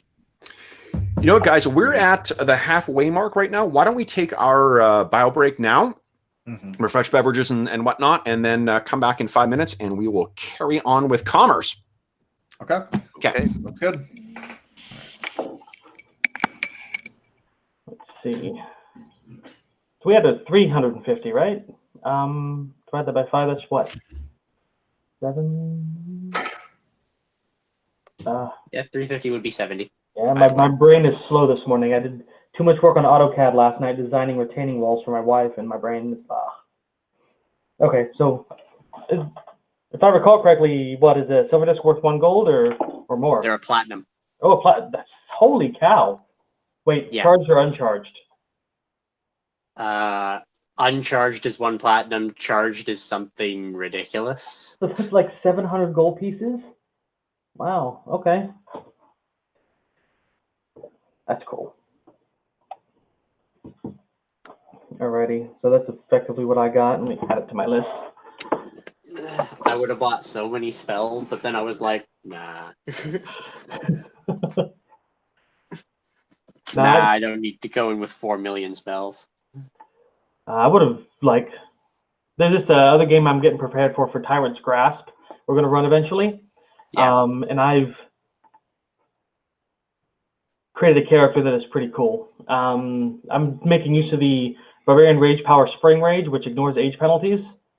And I'm making a 600-year-old plus Asimir that's venerable. And he thinks he's a wizard because he's delusional. So he's starting the game with partially charged wands and whatnot. And he's going to fake it until level 2 and when he gets rage powers. It's going to be amazing. He's going to have 10 in all physical stats. And then if he rages at first level, he'll get a +2 to hit and whatnot. But that's a ways off.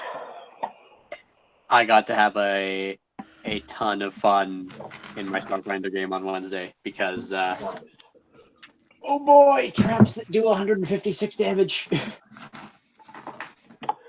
Not even a save for half trap either. It was an attack trap. So it was just does this 30 hit your KAC? And I'm like, yes. Oh, so Algar and Vortimer, or Brendan and Arlen, the 70 platinum pieces or 70 silver discs we'd get from the loot share, they're worth 10 platinum pieces each. So that's 700 gold pieces that we got to split up. Whoa. Just the silver discs we picked up. Whoa. That's a lot of rope. Yeah. Yeah, one silver disc is 1 platinum, which is 10 gold, so it's a shit ton of Don't gold. set it all on rope. Don't go down that hole. If that's what I think it is, an exhaust port of some sort, you're going to die. Besides, why get rope? Just buy 1 scroll of Featherfall. Yeah. So we're keeping those serums for emergency uses, right? Yeah, I think so. Yeah, I have one in my inventory because I think we agreed I'd take one of them. Yeah, you're going to be immune to the fatigue afterwards anyway, so it's a good. And it gives Yeah. you +4 strength for 3 minutes. Oh, yeah. Yeah. And maybe BP hold on to the other one. Yeah, I do have healing serum on my sheet, which I remember it's something about healing. I'm looking in the technology guide at the serums to try and figure out which one it was. It was the blue one. Yep. The blue? Yeah, the blue one. I Blue. wrote it down. Zordafen? The anesthetic that makes something unconscious for an hour? No. It does a D8 healing and a +4 strength, and then fatigue for an hour. Yeah. Yeah, I don't have my book handy, so. Because if it's Zordafen, it just sell that. Yeah. I think there's different levels of healing serums in there or something. I don't know. Maybe I'll pull it out. Got my nice. Yeah, there's one that grants fast healing, but it appears to be red, and it's fairly cheap.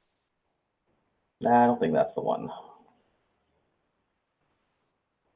Cure all cures ability damage, but doesn't have anything equivalent.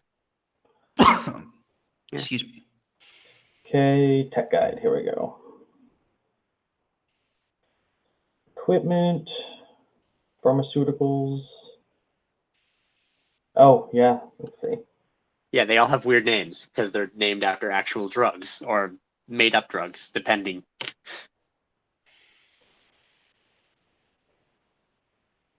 Yeah, Zordafen, no, we don't want that. We should sell that. Or just, drug somebody, just, and we're taking them home.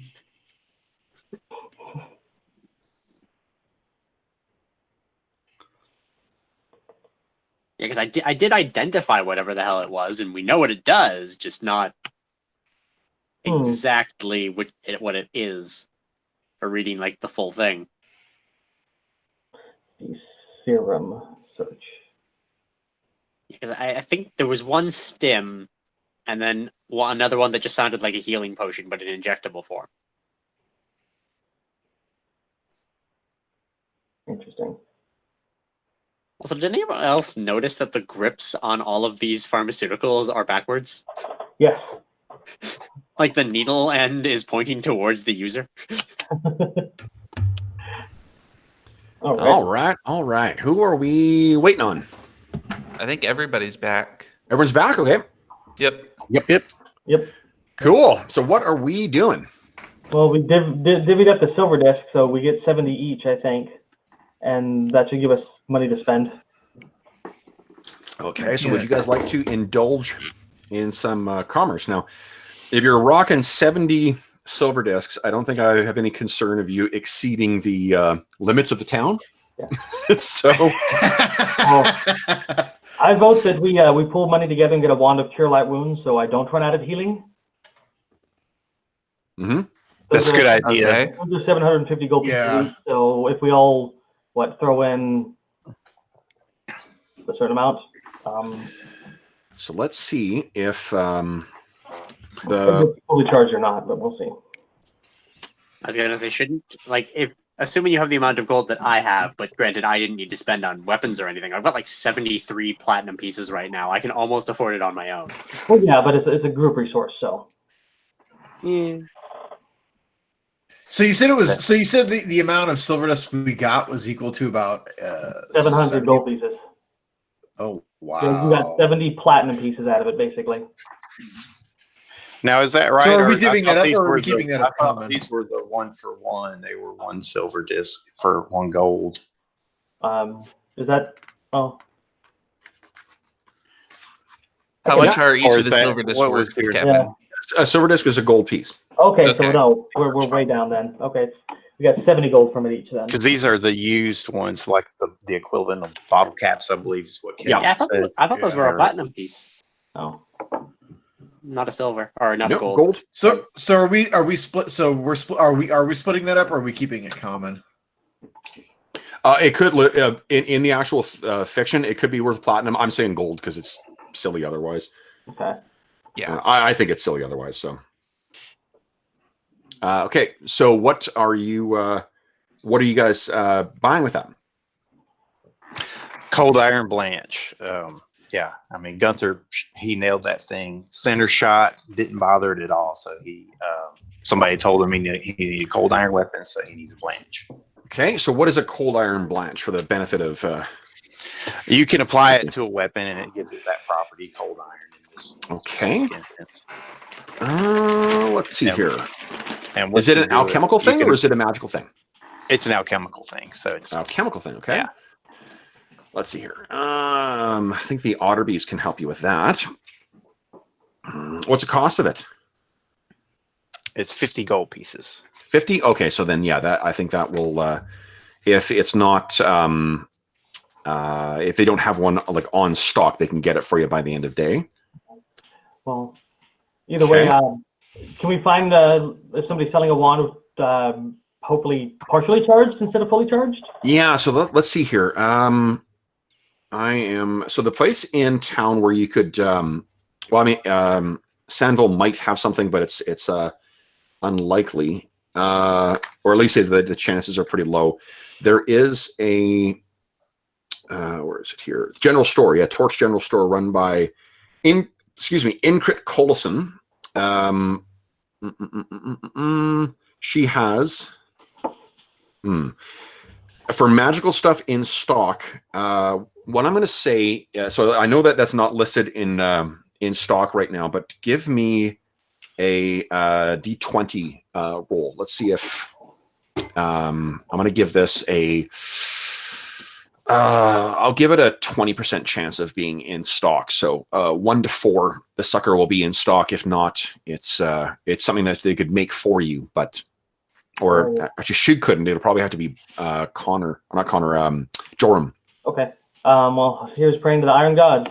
Here we go, and you're not in stock. What she does have is a +1 flaming warhammer and a wand of technomancy and a cloak of the hedge mage or hedge wizard for abjuration. And I could go for that technomancy wand, but I digress. How about potions? She's getting cure light potions. 1 second here. There is something she has. I just don't remember what it does.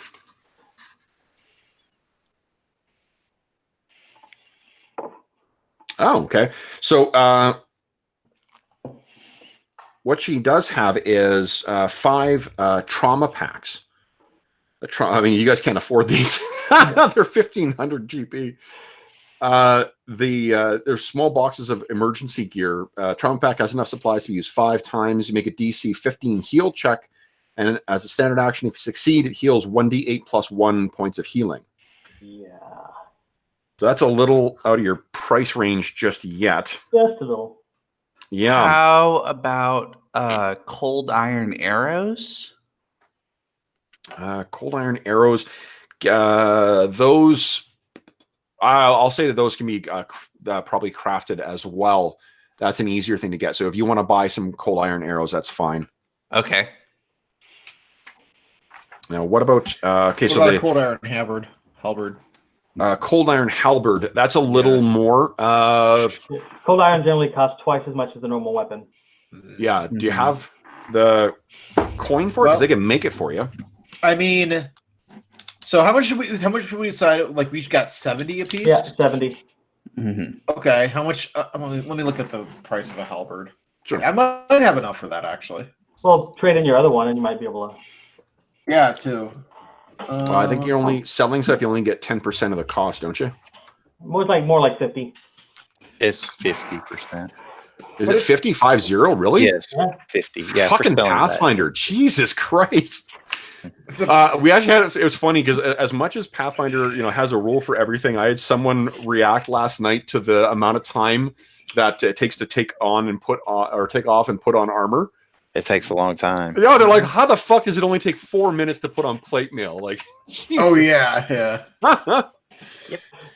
Oh All man. right, let's where is it? Halberds are. Yeah, halberds well, are the game 10 would be gold over pieces. for that player. It'd be like, well, I just spend the rest of this session putting on armor. I'll play next time. Does having the cold? I mean, I'm Pathfinder newbie here. So does cold iron have any sort of like durability effects or anything? I think it might. I think like most things made out of a special material, I think it has additional hardness, but that's about it. Oh, so it's actually better. Kind of, yeah. Yeah. It bypasses cold iron damage resistance on the offensive front. On the Sure. defensive front, it gives something or other. There's an offensive and a Oh. defensive quality to each thing. Yeah, that I you mean, my can use. concern is that it was somehow more brittle and it would break, and so there'd be a reason to keep an old halberd around. No. No. But, no. Okay. Somebody has played Dark Sun before. I have not, Hey, but I am very well familiar with. Yeah. If I give everybody a Stone and tip bone weapons. on Pathfinder, you can get a really cheap app. It's only like $3. It might be like $3.99 even. It's called the Pathfinder PFRPG reference app, Oh, and yeah. it has like 8 of the different hardbacks all on there, and it's like $3 or $4, and it has easy searchable function. So anything you're interested in, you can just punch it in, and boom, you've got the rule right there. Okay. So yeah, it looks like cold iron has 30 hit points per inch of thickness and a hardness of 10, so it is stronger. Okay, so no reason not to get it. All right, I've got between the 70 apiece. And actually, I already had 17 gold pieces to begin with, so and it looks like halberds are 10 gold pieces, so I have no problem. Point of interest: any weapon that you get out of a special material is also masterwork, so you're gonna have to add masterwork quality to that, which I think is almost 300 gold. Oh, Yeah, for weapons it is 300. well, shit then. No, yeah, I can't do that. Does that apply to arrows too? I don't know the masterwork cost on ammunition. It's usually 300 for 50 arrows, so you subtract that based on how many arrows you get. Okay. Well, I'm looking up cold iron real quick. Yeah.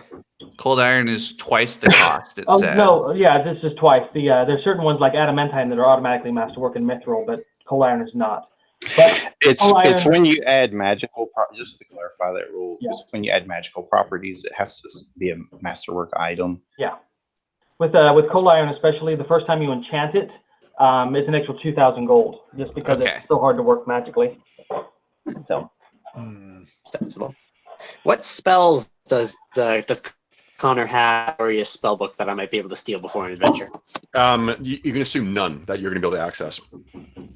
He has no level 1 spells? No, he has none that you're able to access. Oh. Oh. So he won't sell me spells? He could sell you spells. Yeah, that's what I'm going for. I would pay him for the spells, obviously, for the copyright. I'm just asking if Connor has any specific spells that might be interesting rather than being, I'm looking for this spell. So his spells that you could, let's see here. Level 1, Corrosive Touch, Expeditious Retreat, Mage Armor, Shocking Grasp, and Unseen Servant. Oh, great. Nothing I can use or that I don't already have. Like, seriously, half of those are conjuration and transmutation, and I'm just like, well, forbidden schools. What kind of wizard is he? An abjurer? Or yeah, you don't know.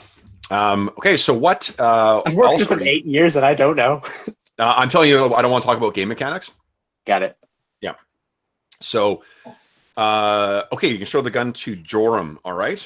So let's see here. I think are you indicating to him, Gunther, that there is you suspect there is a curse on this?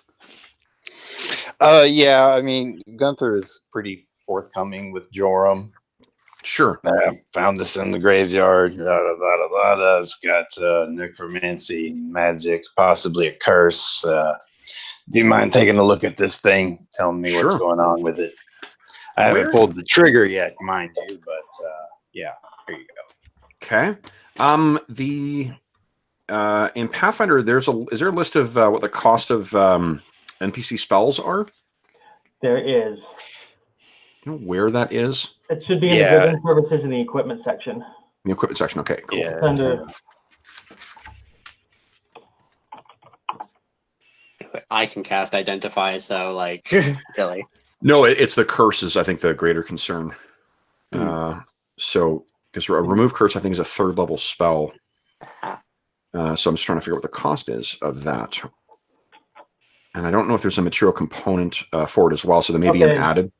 So spell casting, caster level times spell level times 10 gold pieces. Caster level times spell level times 10?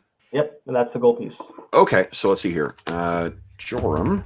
So 5th level, yeah. Well, no, I mean his caster level may not be 5. He Oh, may be a higher level caster. gotcha. Yeah, Yeah, so- we're not going to be able to afford it.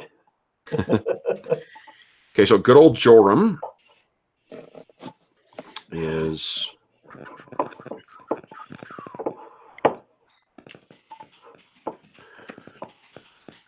All right, Joram. Okay. Times spell level. So actually, I think you guys might be able to afford it if you pool your money, because it's 180. So it would be. He's 6th level. It's a 3rd level spell. So that's 18, and times 10 is 180. Let's see if there's a material component though, because you have to pay for that as well. Mhm. Well, I'll happily chip in. I started with There's no cost otherwise. So now the thing is I don't think he can get it done today because he wouldn't have prepared that. He's prepared some other stuff for. He had to prepare the breathe water and yeah. So he let's role play that out though. So you show up Gunther at the Temple of Bry, and you can see he's probably talking to some acolytes and seeing on the androids, and you can hear from off, to your left. You finally came back. And you look over and Ragnar. And I think Vortimer came back too because he's trying to find Joram for his headache. Okay.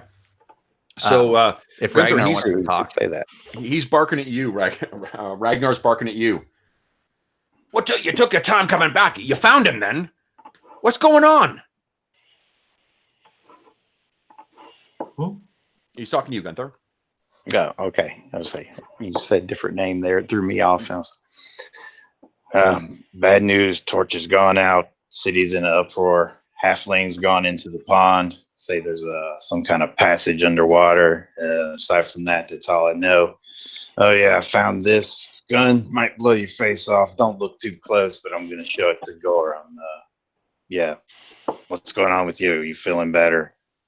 I'm fine. I'm ready to go back. And Joram kind of turns. He's like, he's not ready to go back yet. It will be another week before he's able to return. And Ragnar is like, I'm fine. Better listen to the old priest. Don't want you catching gangrene or something. Then we'll have to cut your legs off. Take it easy for a little while. He's about to sort of combat it a little more, and then he sees Vortimer, or argue with you a little more, and then he sees Vortimer, and he's like, "Oh, you did find him then." I found him. Shakes his head. The Joram says to Gunther, "Were you just were you checking on him? He won't be ready to be to return for another week." And he leans in. He's like, "And have you dealt with that other matter?"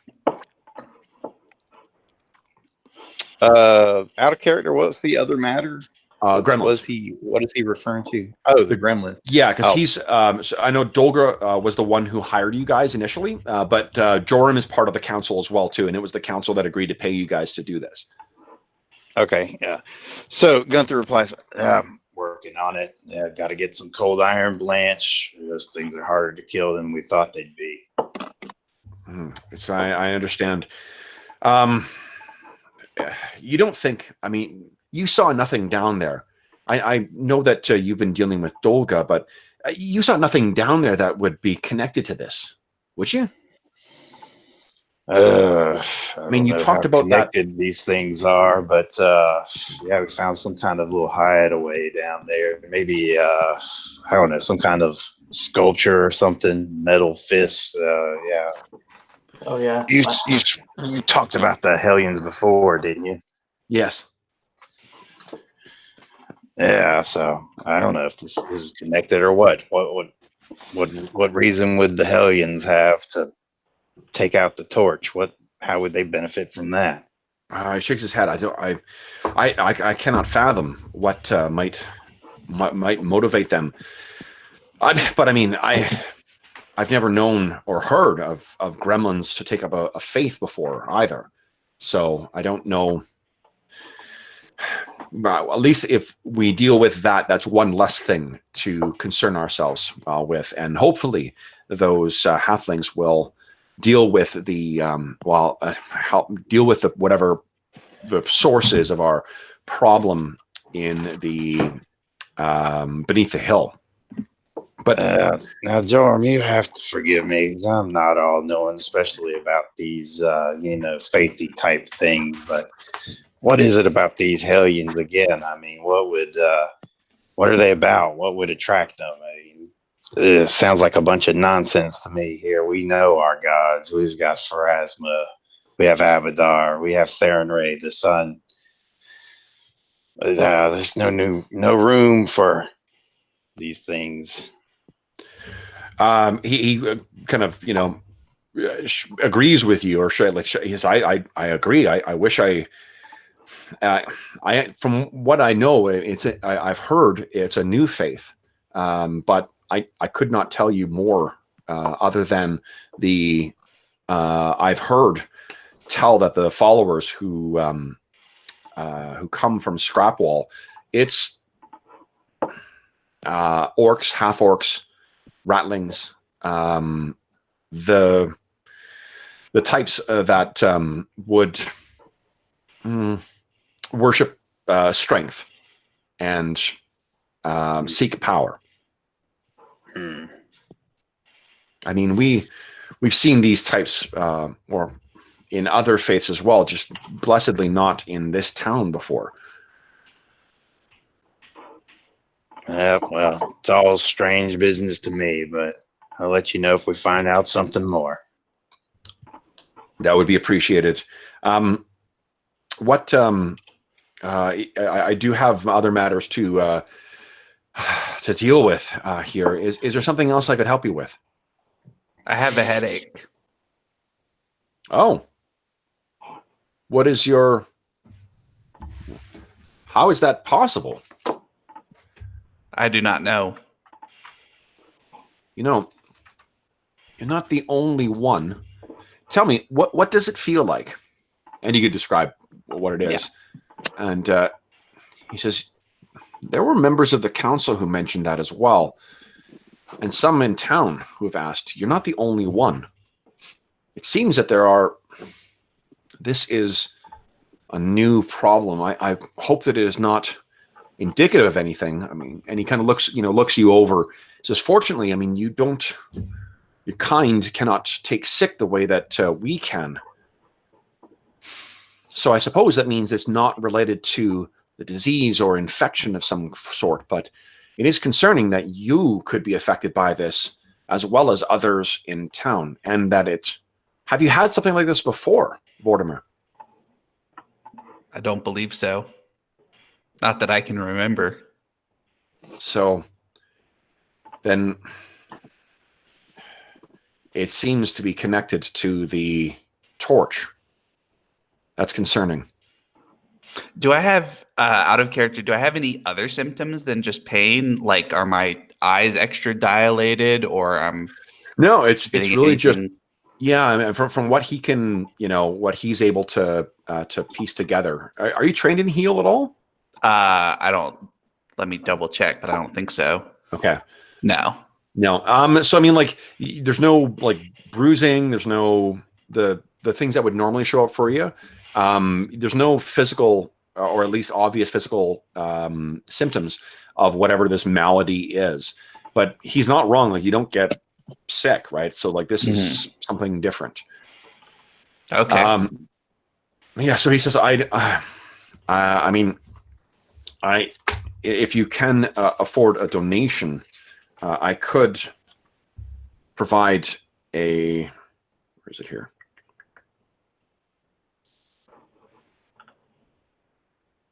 Oh, so the donation would be 120 silver discs. I could try to alleviate this for you, but I have 70. Can I talk you down? He kind of looks at you and says, I think having dealt with androids, he says, you may not appreciate the this, but the price is the price. This is something that goes to support the church. Okay. So, anything else? I'm gonna. I think Joram Kite is still my studied target from last time, so I'm gonna. Stab him in the shin. I'm not gonna stab him or anything. I'm just going to. What do I get? Bluff, knowledge, perception, and sense motive. Can I not anything mechanical, but just kind of stare at him creepily? Sure. Okay. I'm gonna sort of mess with. I'm assuming that's what you do when you stare at people. Yeah, but... no, I'm just gonna. But for him, it's got that real intensity. Like normally, it's not quite as bad as right now. It feels like being hunted to be next to Vortimer. Okay, so he kind of looks over to Gunther, and I'm assuming you've got your gun out right now, or that stun gun you found. Yes. So I haven't showed it to him yet. Then. So he looks down. He says, "And what's this?" Be careful. Found this beneath the junkyard. Spellcasters say it's got an aura on it. Necromancy. Best not touch it, but thought maybe you could take a look at it. So he was about to. He lays it out on a nearby surface somewhere. Sure. Let's see here.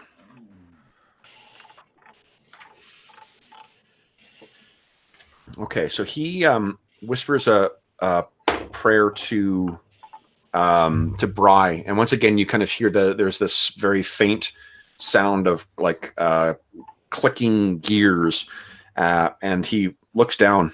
Says, "Oh yes, that's not nice. Oh, it's where did you find this? Was this with the gremlins?" Yep, found it down some kind of passageway. I don't know if it's a old tunnel, I've not dealt with catacomb.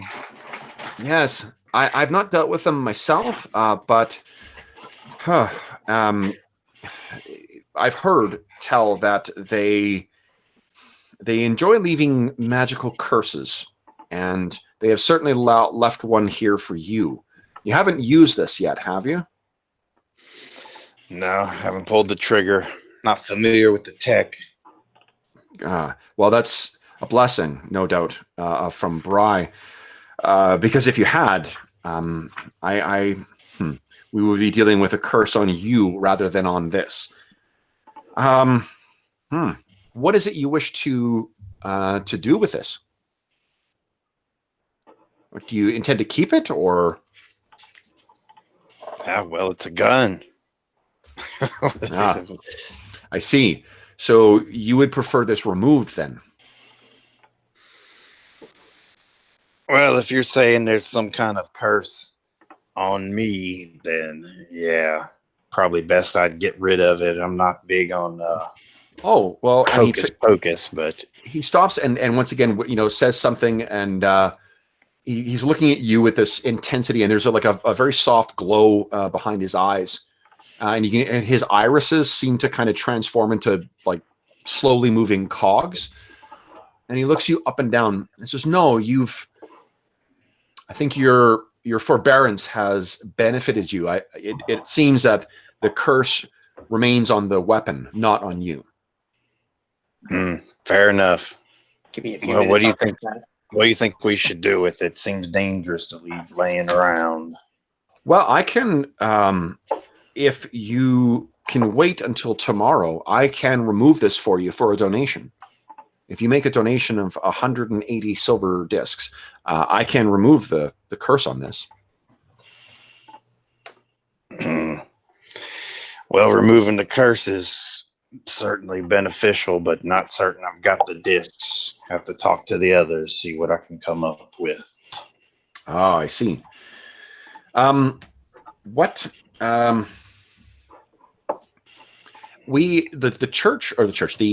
council is paying you all for dealing with that gremlin threat, are they not?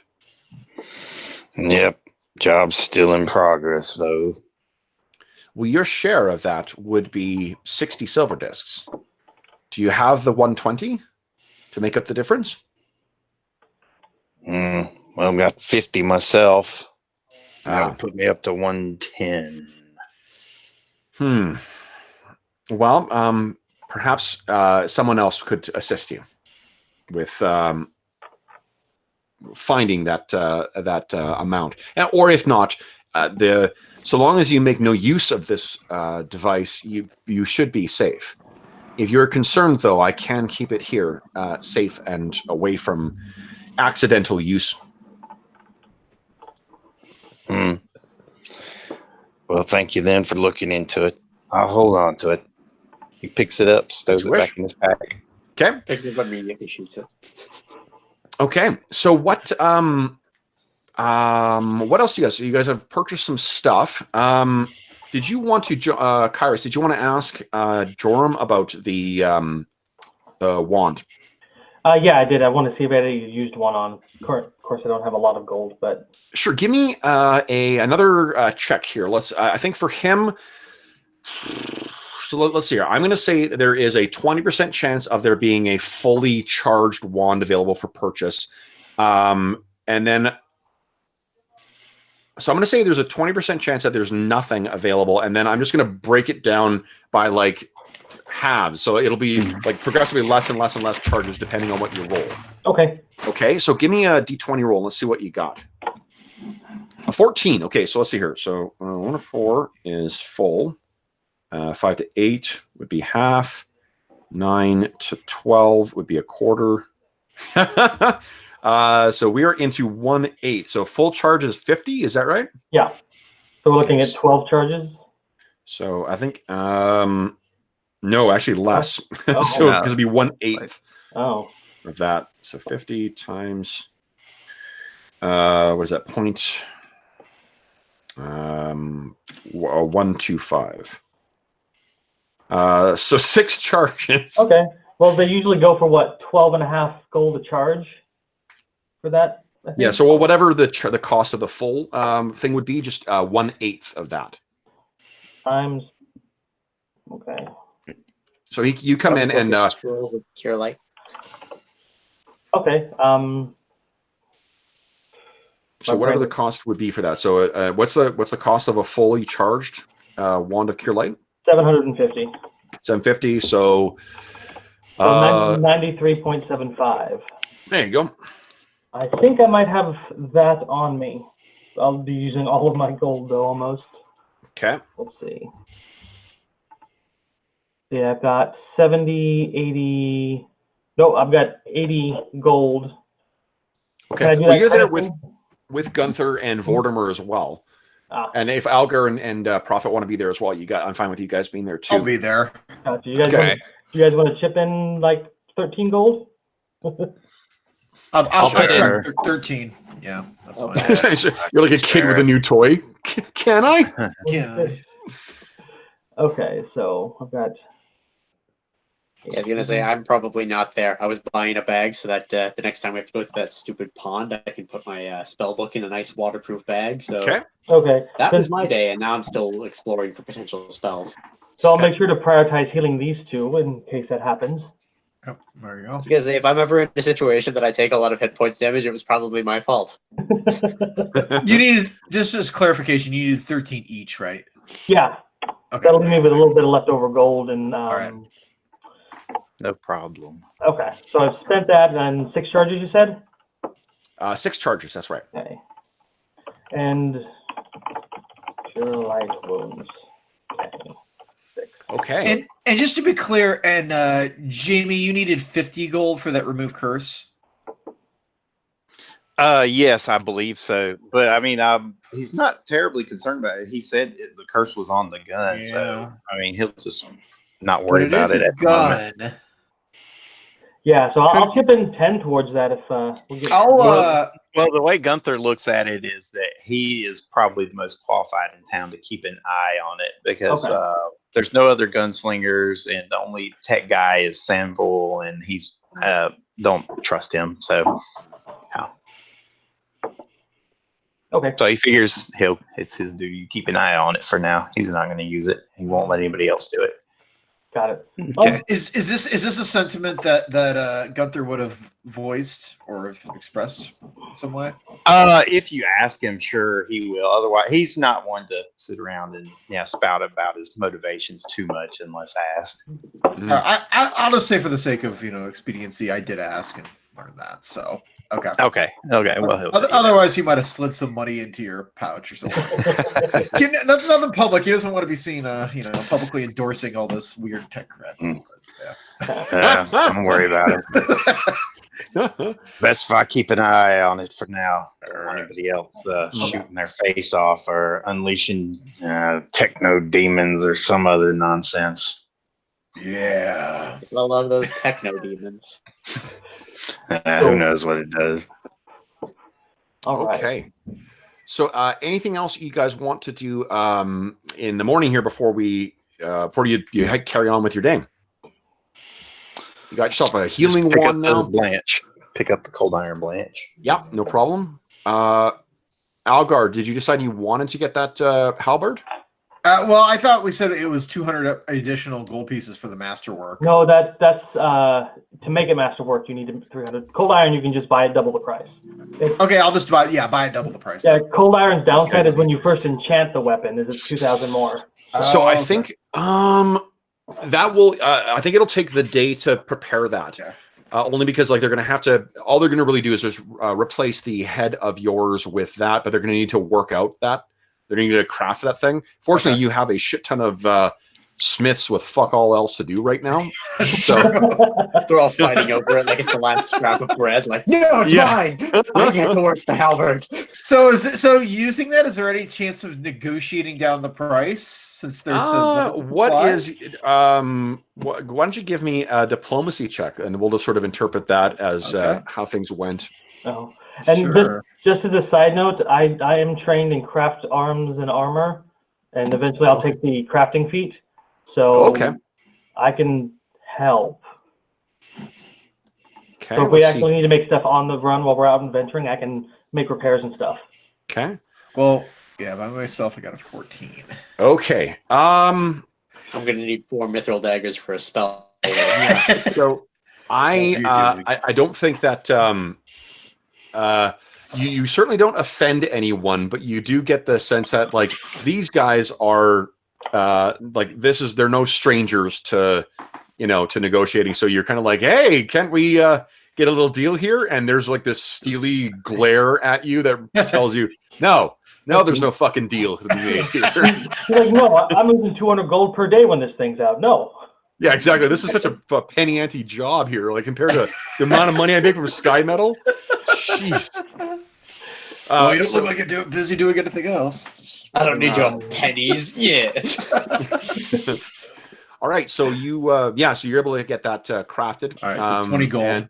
And you could sell the your old halberd or the head of your thing for half the purchase price as well. So 5. Okay. Yeah.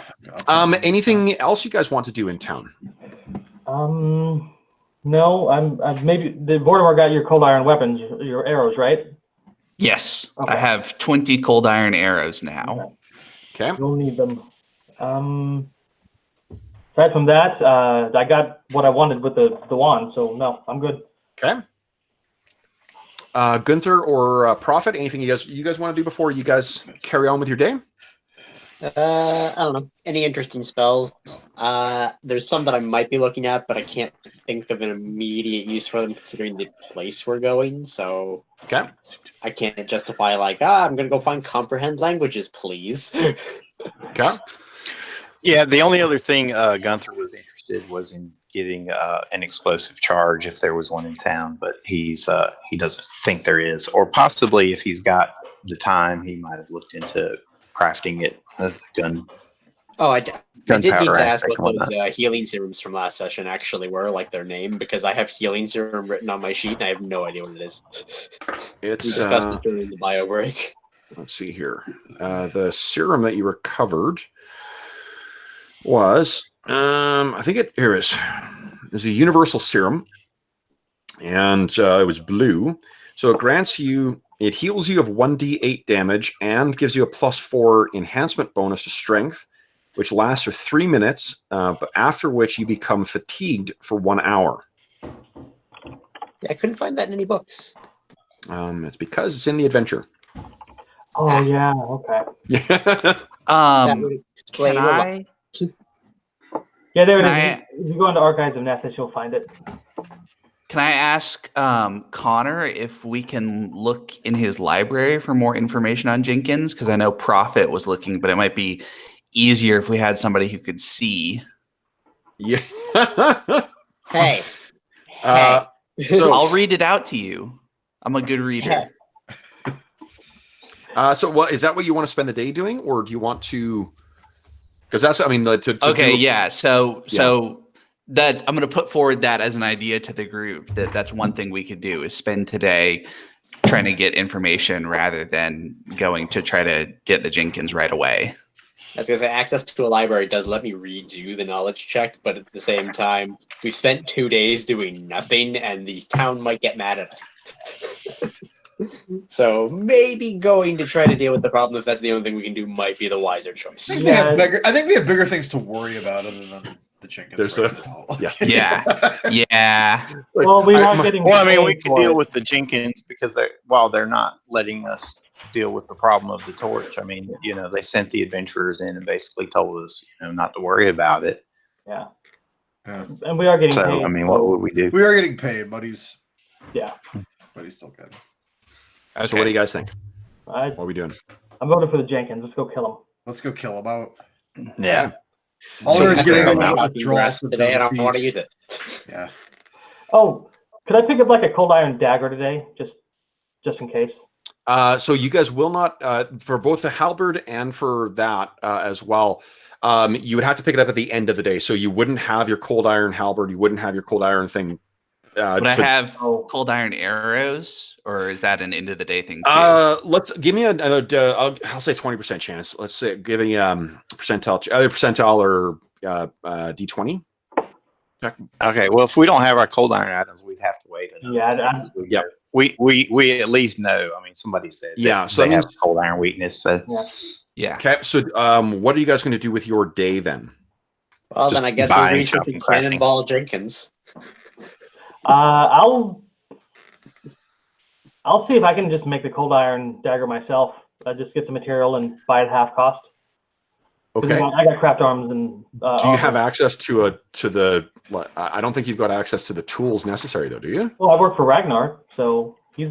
Ragnar is a junkyard, not a forge, right? Okay. I mean, Connor. you could. Again, like nobody's working right now, so you may be able to get access to. Okay, yeah, I'll do that. I'll spend some time and talk to Connor. Yeah, just give me a Connor. Yeah, that's because Connor stuff is like in an engineering lab, not lab, but like it's the stuff you need for engineering stuff, not for forging. Mm-hmm. So why don't you just give me a diplomacy? I mean, your guy's pretty fucking charming, so yeah, unless I roll really low. Yeah, let's see here. Oh shit! Yep. Okay, so what I'm going to say is you will be able to craft it, but let's just say that it's because it's normally half price when you craft it, right? Yeah, I pay half the cost and I make a craft check.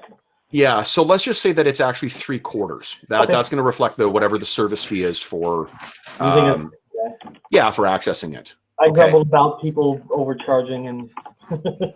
Well, and you know what? Like seen from their perspective, like I think there's a genuine concern. Like if this goes out, then this is never coming back on. They're going to need to scramble whatever money they need. So, gotcha. As much as they like you, they like keeping their kids fed more. Okay. The other thing to be careful of is if you fail the crafting check, you destroy the materials. So this might not be a wise bet on this one. Well, it's only going to cost 4 gold pieces total, or 3 after the. Yeah. Well, and if you really want to work the system, you got 45 minutes left in the session, and you're all sitting on a point of ferric fortune. So, I'd rather save that for emergencies. well, let's see. I mean, you don't have to make the decision. You can make that decision after you roll. Okay. Yeah. What I'm saying is, you've got some safety net there to if you fuck up the roll. Although roll 20 does tend to be comedic in its timing, so you'll fuck up and then fuck up worse. Okay, so here's my roll for crafting. Here it comes. Big money. Oh no! Oh, double clicked. I'll use a point. Okay. Yeah. Okay. So let's see here. Come on. It looks really bad, but it's functional. Well, you got to no. Like, are you spending? You're going to re-roll. Re-roll. Oh, I can spend it to reroll. Yeah. Yeah. Sorry, I got to pull up my screen. There it is. Come on, lower, just for the fun. No. 21. Oh, Nice. Okay, cool. So that's what Kairos spent the day doing. Everyone else, what are you guys doing with your day? Vortimer's going to go to the library and offer to read out loud to Prophet from whatever books we think are going to be useful to learn about the Jenkins. All right. Prophet So is what? For fingers, so she tells him to consult the one between third or second and fourth. Okay, let's see here. Fourth. Not so. Because of your level, which of you? I'm assuming Prophet. You have the higher intelligence modifier, right? Oh, undeniably, like I am the smartest person on this team. Okay, so Yeah. give me a 1d4 plus your intelligence modifier, please. A Actually, what plus my intelligence modifier? First off, why don't you give me for? Let's see here. One sec. First off, Vortimer, would you kindly give me a just an intelligence check? Okay. Intelligence. Yep. Okay. And so you get no modifier. Then Prophet, you do not have training in knowledge nature, right? No. So I give can me use a just a library. yeah. So just an intelligence 20, check, then, but please. yeah. I'm gonna punch nature anyway because it is just my intelligence modifier. Okay. So then give me a 1d4 plus your intelligence modifier, please. Okay. So roll 1d4 times 4. No, 1d4 plus your intelligence modifier. Yeah, I know. That should have worked, right? Okay. Oh no. Oh, nice. Okay. Hey. Hey. All right. So we start searching around through his books, and what you also find is that these things are not only does it talk about and you don't know how you missed this book last time you were looking through this stuff. No doubt it's your extra set of eyes, but that is helping here. What you find is there is a it's not like a treatise on gremlins. It's something that speaks to someone's experience with being bedeviled by these things, and this is actually about the Jenkins as well. So not only do they have the ability to curse things, as as you heard Joram talk about, and that seems to only be in groups of them. Like, they're not able to do it individually, but together they can work some really nasty magics. You also know that they are able to seemingly step through the Fey realm and move from one location to another without transversing the area between. And of course that they are both, because they are Fey, it's difficult to have magic take purchase on them, and it's difficult to harm them without cold iron. Good. I am totally useless against them. It's a fun time. Yeah. I've got So- a dagger. That's I'm taking it. Am I correct in thinking that you're sharing that information with your allies too? Yeah, pretty much. Okay. Like literally, like I'm just like, God damn it, I'm gonna be unable to do much against these stupid bastards. It's comforting to know we've got a second opinion, so that's good. Okay. All right. So what about that was Vortimer and Prophet and Kairos. What about Gunther and Algar? What were you guys wanted to do with your day? Well, Gunther has to go back to work at the junkyard. I mean, unless something else is going on, so he's back. Yeah, I guess Keeping things going. that's what I'm doing. And periodically keep looking into the hole to see if anything's coming out or. Sure. Yeah. Are you taking any steps with mange?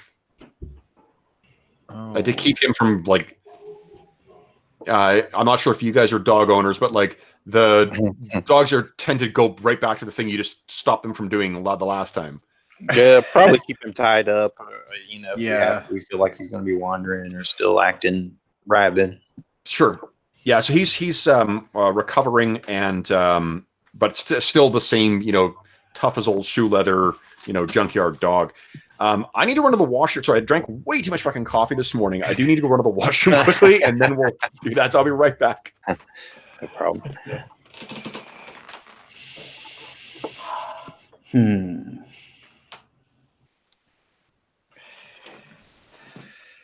It's going to be tight quarters down there to kill these. That's why I made my dagger. Yep. Oh yeah, that's right. Because we had that issue of With getting the halberd in. The issue bringing the long spear. Well, I kind of made a hole so we could do it the last time with the ferric point, so we can get them in this time. But Yeah. Yeah. I still have a ferric point too. I could still use that to get through. So last time we talked a little bit about trying to smoke them out. Yeah. Do you want to do anything with that?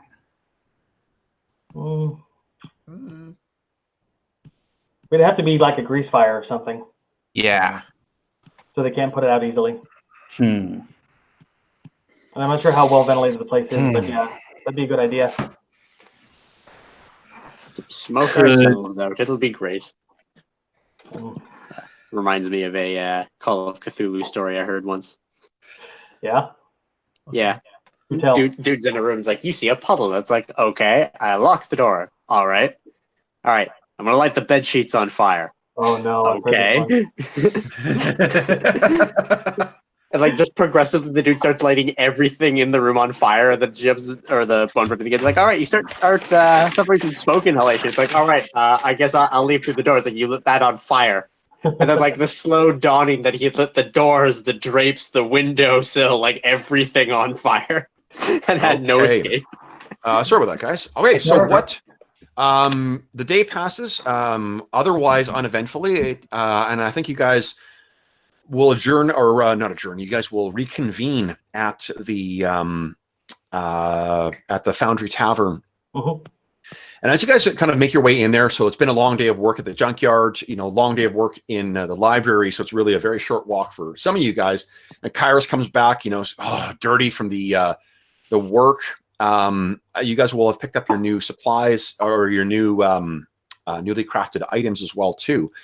And as you're all sort of walking in, you can see that there's a bit of a pall over the crowd here. There's not the sort of exuberant sort of chatter that normally fills the Foundry Tavern.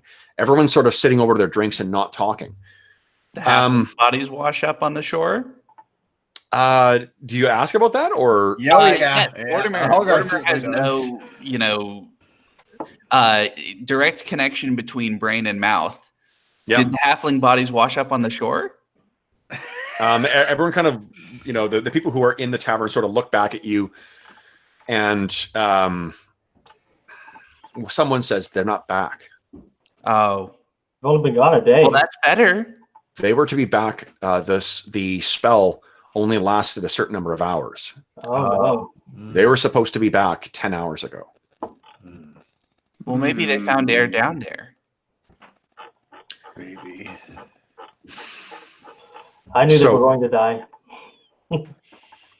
I access my powers of divination. I'm just like, it'll be fine. So as you're sitting there, you, Kairos, you feel this kind of like, whoa, someone grabs you from behind. I immediately jerk around, drawing my dagger. Okay, it's Parda. Oh. You're gonna need something bigger than that to stab me. She kind of, hits you again. She has the feet double entendre, so I just laugh. Like, she says, "Have you heard the news?"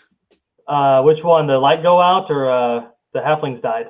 He claps you. Says, "No, you can't send small things to go and do something that someone else has got to do. The town council has hired us. We're going down next." You're going down? I'm going down.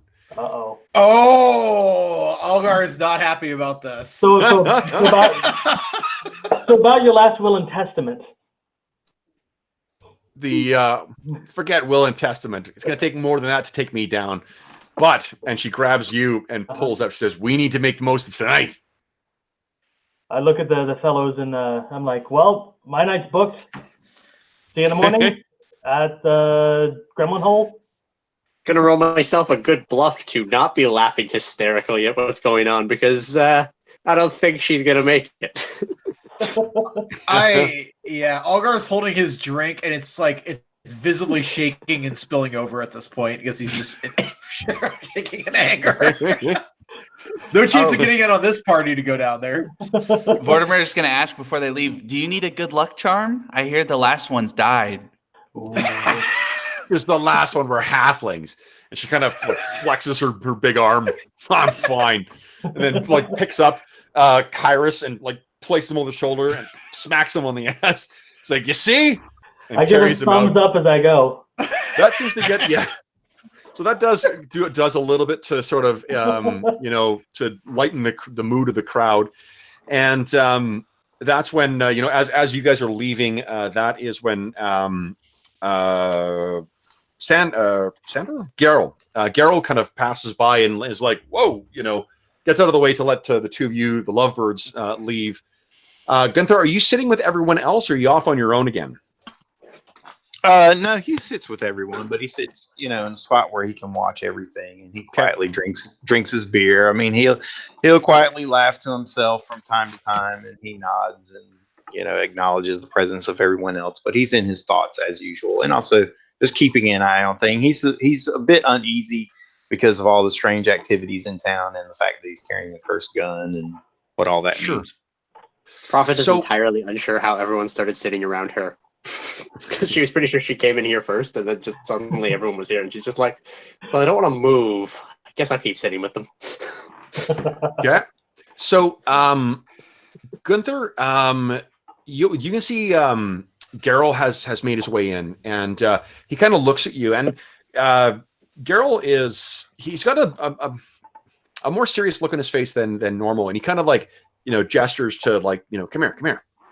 Like he wants to talk to you. He's staying by the door, so clearly wants to have a chat with you outside. Gunther rises and puts his hat back on and strolls over casually to him. Okay. He steps outside and he says, "Hey, so you heard about of course you heard about, everyone heard about. So the town is hiring the town is hiring a group, and I've heard that there might be a possibility for me to be able to get on with them. If I do, can you hold on to this?" And he holds out. You got him that thing from the junkyard, right? From last time, the flux capacitor. Yeah, he says, I don't have anywhere else to store it. I don't know. I think they've hired everyone, but if I can get on, this is going to be an easy money. So, I'd advise you against that. I've seen some of the hirelings they got for that group look like walking dead men to me. Well, they seem to. I'm not sure that they'll be able to get on anyway, but I'm going to try. And if they do, then I hear the pay's gone up. Second expedition, they're paying double what they did the first. Blind Prophet perks up. Well, they're outside, so you can't hear them. Darn. What do you say, Gunther? You gonna take that from him? Now is he saying that, just to get this clear in my head, is he talking about he's going to join the group and he wants advice, or is he wants? No, he just wants you to hold on to this thing. He's got nowhere really to store it. He often. Oh yeah, sure, of course he'll help out his friend. Yeah, I'll keep an eye. He says you're a pal. I'll let you know one way or the other if I'm going. Though I guess and kind of grins. You'll hear it anyway. Thanks. Yeah, he wraps it up safely in something he nods and acknowledges. I know what this means to you.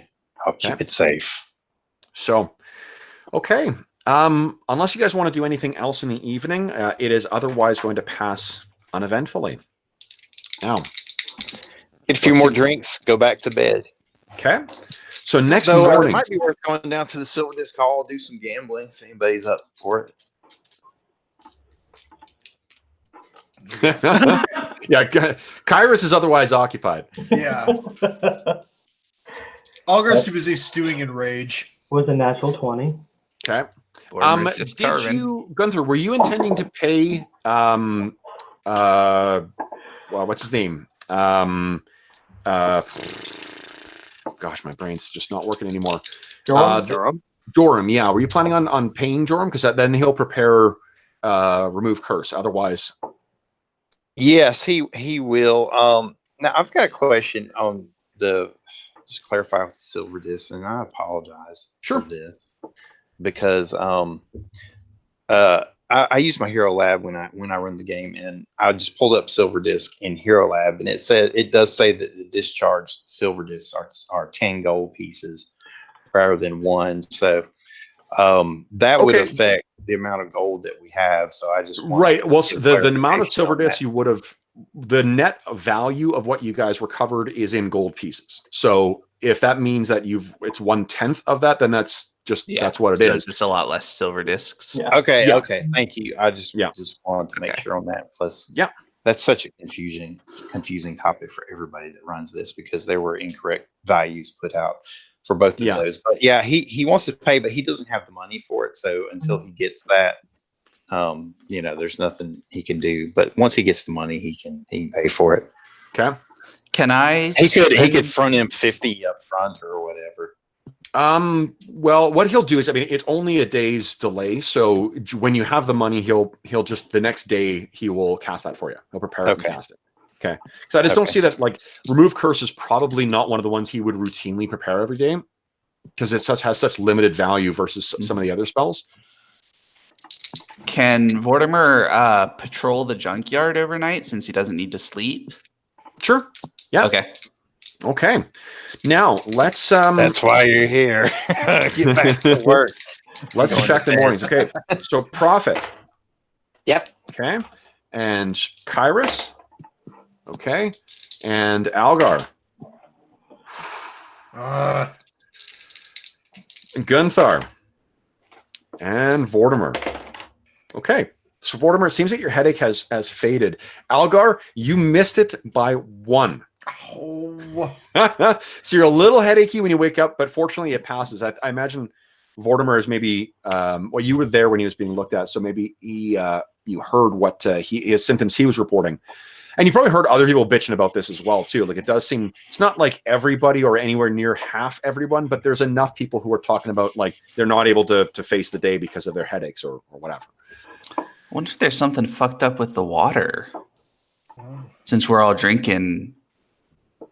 Well, if it was an infection, like that's the thing that Joram said is that if it was a toxin or like an infection or something like that, it wouldn't have affected you. It wouldn't have affected me. Okay. Yeah, and that's the thing that was he found so confusing about it is that there were other people reporting it, and he was concerned it might be an infection of some kind because there's some pretty insidious plagues that come out of the Mirian desert. But that if it's affecting you, then that's not the cause. So morning comes, and there is a smaller. Well, there's probably an equal-sized group that's at the town hall. There's an explanation of what's going on. It's Parda and a bunch of other sort of locals. Kyrus, are you showing up to see her off as well? Oh yeah. I mean, this might be the last time I see her. So there's as much. In a tunnel. Yeah, there's as much of a kind of a production as there was the first time. And the group heads down into the water. Joram has cast the same spell on them. There's the sound of ticking cogs. Okay. And they head off into the water. She disappears beneath. And the last thing she kind of does, turns around and gives you a wink. Okay. I do have a question. Since she's going underneath, is she prepared to fight gremlins if they find any? Like, does she have any cold iron weapons? Is that some pillow talk that you've? Probably. Yeah. She's is full not of a, herself. I know I give you hot steel, but you might need some cold iron. yeah. She doesn't have. Maybe this is big enough for you. She doesn't have any on her. Were you planning on giving her your dagger? I was, yeah. Now that Yeah, I know she's absolutely. going out, Yeah, I'm like, totally. if it comes down to it, just keep this close by and stab something. Yeah, absolutely. And you know what? Give yourself a point of Ferric Fortune as well. That's Okay. pretty good role playing at the detriment of you mechanically. So great.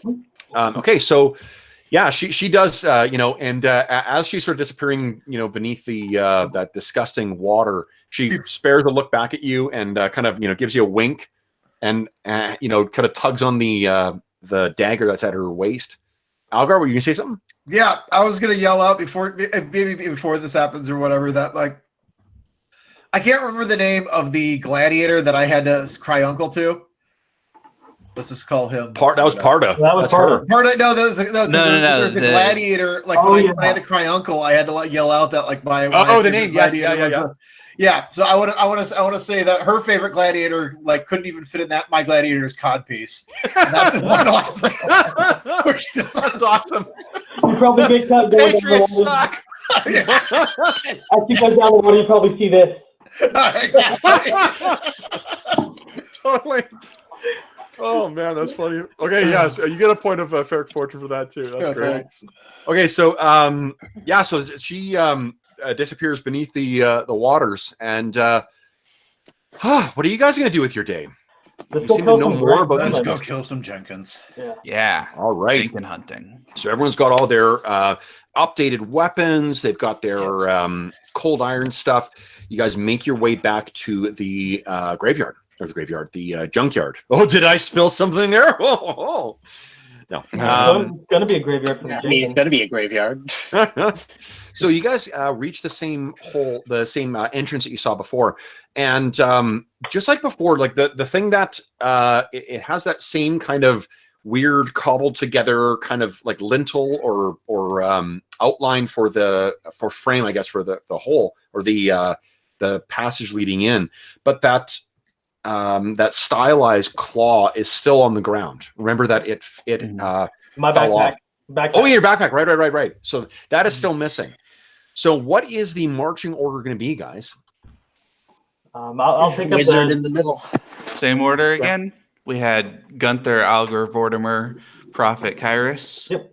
Sounds good to me. So let me see here. Or what are we gonna have to do to get the halberd through the hole? Well, we made we've a already hole made last time, the- right? Yeah, Oh yeah, that's still big enough. Okay. yeah. Okay. Okay. And we've got lots of Ferric Fortune now. Yeah. I've got two. Sorry. All right. So you guys Ooh, you shocking sorry. what? No, I didn't mean to shocking grasp. I needed to fix spells because we know those things have spell resistance now. So I wouldn't have been. I didn't prep the spells for the prior night. I was just listening to the scene. okay. Okay, so I'm sorry, who was first? I'm just gonna put you guys in order. Gunther. Here. Gunther, is first, okay? With the boom stick. pistol in hand. Who's next? I'll go, right? Me, I think. Yeah. Algar, okay.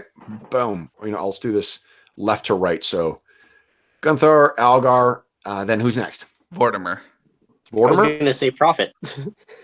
Well, I think last time we had Vortimer, then Prophet. If you want to switch up, we can. Yeah, let's keep the two ranged guys towards the front and Algar's got a reach weapon, and I've got a reach weapon, so we should be able to. Algar does not. We It's not reach. Oh yeah, the halberd. Okay. Well, Yeah. never I mind. want to it's start big and next to our deadly, main so- melee focus. It's Okay. grease. All right. So So Gunther, Gunther has applied cold iron blanch, so his all of his bullets will be considered cold iron until used once. awesome. Okay. So you make your way down into the that first passageway leading down. Describe for me what kind of precautions are you taking here? Are you just making your way down? You remember that there was that insidious trap that Algar fell down. Yeah, well, before. he's got dark vision, so he trusts that, and he just uses perception. I mean, he's he checks everywhere he goes. Can we bring a plank through or something to try to cover over the pit? Yeah, I think you guys would have had time to plan that. So you figured out some sort of way to cover that 10-foot pit that Algar discovered. And so you make your way down to that first junction, Gunther, and then that plank is sort of passed up to you guys. You move it over, you position it over the opening, you give it a good testing, and you're able to make your way across that first pit without any incident. The next segment is where it leads down into that smaller chamber where half of it was flooded as well. So you make your way down to that, and as you're going along too, I'm guessing that you are all straining to listen to anything you can hear. Now, apart from the sound of the effort of crawling on your knees to make your way through here, or doing the kind of crab walk, you guys aren't hearing anything else. So you all sort of, I'm going to assume that you guys are all going to collect up in that first chamber before heading on. Yeah, is that right? I think Like we aren't hearing anything like movement, like the scuffing of our boots or armor. That you're hearing. The floor. Yeah. Yep. Apart from the sounds of, again, like the effort of you guys moving through here, you're not hearing any other sources of sound. Okay. I think Mortimer's going to stick his head under the water and double check that they haven't reset the spikes that were going to hurt us. Yeah, I was worried about that. Tunnel. Yeah. All of those, it's in the same state that you seem to have left it in before. Okay. 3 days and no Do you want me to change. go first again? Sure. All right. Yeah, I'm going to whoever- come whoever out goes stealthy first. like again. Okay. Why So don't you shall give I me- roll stealth? Yes, please. Yes. Nice. So we see, Apocalypse Now style, you coming out of the water, and you're looking around, and the chamber is familiar. It's only been a couple of days, but it seems to be in the same state that you saw it in before. There's the two rotting husks of the Salgrins lying in the room. There's the ruined remnants of that shrine or whatever the hell it was that blew up when I think was it Kairos that hit it or Algar? I got Kairos. shot fairly well. Yeah. Yeah, it's kind Yeah. But apart from that, there's no other things of significance. What's your bonus to perception? Perception, I believe, is plus 10. Plus 10. Okay. Plus So 10, yeah, you yes. carefully look around, studying everything, knowing that you guys had spotted those things crawling in those like the ducts or whatever it is, or the service things that the service tunnels, but there's nothing here. You can see where, I can't remember, Gunther, did you shoot last time or did you just use your crossbow? He shot. You shot once. No, I expended a Done. cartridge on one, and he hit him pretty much with a center shot that should have seriously wounded him, and there was no blood. And that's when Blind Prophet mentioned that they had cold iron resistance. Right. Okay. And I think that was in the first chamber, right? Yeah. Yeah. Mhm. Right. Yeah. Yeah. Okay. So in the second chamber, you can see, apart from what I described, there's no sign of the Jenkins. So I'm going to shout back because I know they can hear me because we could hear Mange from the other chamber. I'm going to say, come on through, guys. And then just, step out of the water, start taking a look around, see if I can find any tracks, maybe. Did you say traps? Yeah. Yeah. I said tracks, but I would like to look for traps too. Okay. Gunther's for you for traps as well. As Arlen's well aware, I am a remorselessly old school DM, so I'm so glad that you mentioned looking for traps. No, you what do you call it? You look around, and this is where once there was this place was full of activity and danger. This just seems like an empty husk now. It stinks because of those rotting. Like imagine what a compost heap smells like, and then add a chemically after smell to that. That's what these things, the desiccated remains of the Salgrind, are turning into. You all make your way through to the main room here, and oddly, there's no sign. None of you are able to. I'm assuming someone would take a 20 to try and take the time to really look. there's nothing. You're able to access and see where the little passages were that those things were accessing. I don't think My you guys various could. detection spells, nothing. Nothing. No. Huh. I'm gonna Well, yell. pat myself on the back for a job well done. Then we got rid of the Jenkins. They're not here. I'm gonna just to see if I do anything. I'm just gonna yell out, "Little ones, we have seen the light and have come to pay our respects to Helion, true Lord and Master." It echoes out, and there's no response. Gunther gives him a sideways glance, like he doesn't quite understand why I he yelled shrug. that out. Try. All right. Well, I'm going to Oh. cast one of the things that I prepared for the day, which may help if they are still around. So I pull out a little bit of wool from my component pouch and like rumple it between my fingers, and mutter a little bit, and then I have ghost sounds start appearing in various points in the room, making like Jenkin noises to see if maybe I can encourage them, like stuff we heard the last time we were here. Okay. To see if maybe I can encourage them to think that, oh, it's playtime, and there might be Okay. more of them around to fuck with us if they really So- want to. Everyone who is not Prophet, would you kindly make a will save, please? Oh, Is it sound based? I get a bonus. Is it sound based? It is. Yeah. Okay, so I think that's a +4 to this then. Okay. Needed it.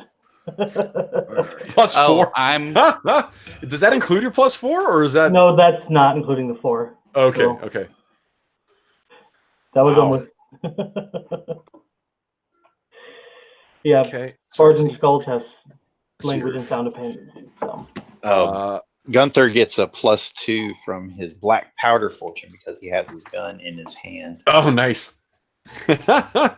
does this count as a fear effect? No, it's just will disbelief.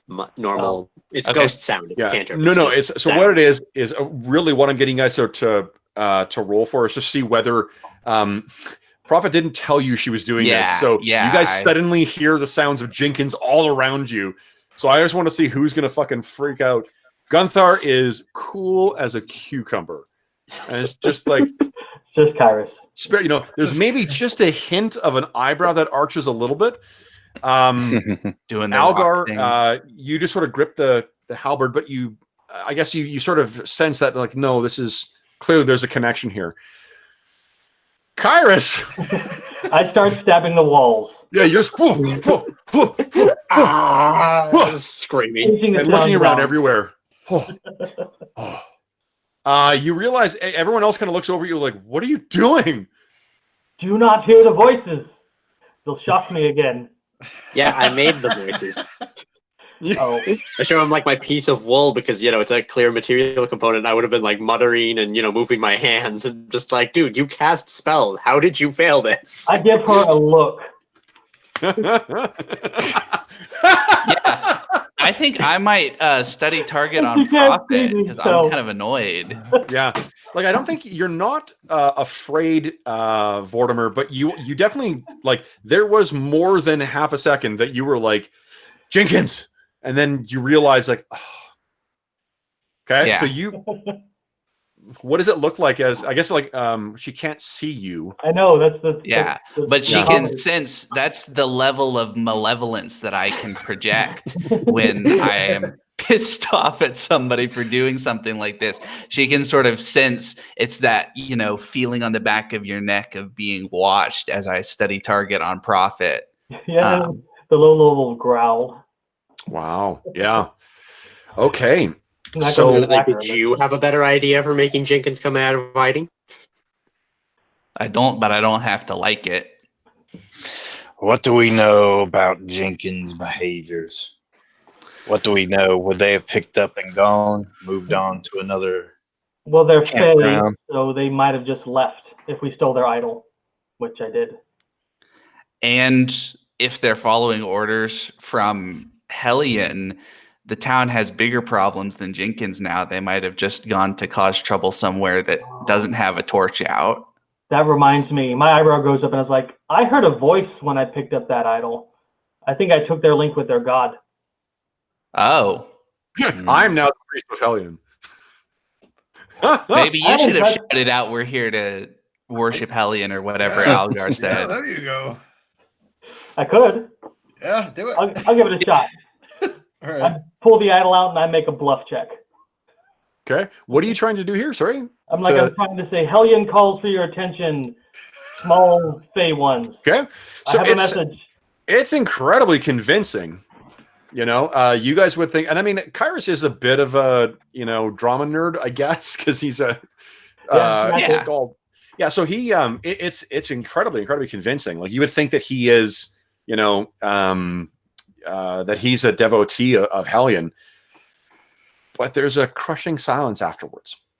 I was going to say the temptation runs through Prophet to ghost sound again and be like, like with the drinking noises just to play him. But then I'm just like, nah, that's a little trolly. I would have appreciated it, but I raised my eyebrow and said, well, that didn't work. And I put it away. Okay. So strange. Well, let's go do get you guys paid. think we can claim a reward for this, or is that a little over optimistic? Like Prophet, that was already Prophet's goal. We're hired to get rid of gremlins. Gremlins are gone. Because you rolled so well on your research check, you know that again, like these things can basically teleport. If this can nest, teleport, we're not going to find evidence that they left because they would have left through the Fae. yeah, and they also may have moved on to just another nest as well. Yeah. Right. So the difficulty with these particular things is that they infest a place, and then imagine like cockroaches that will also steal your shit, and curse your items. That's what's here. So it is unlikely that you guys will be able to claim your reward without any actual proof of it. If what happens rotting is carcasses.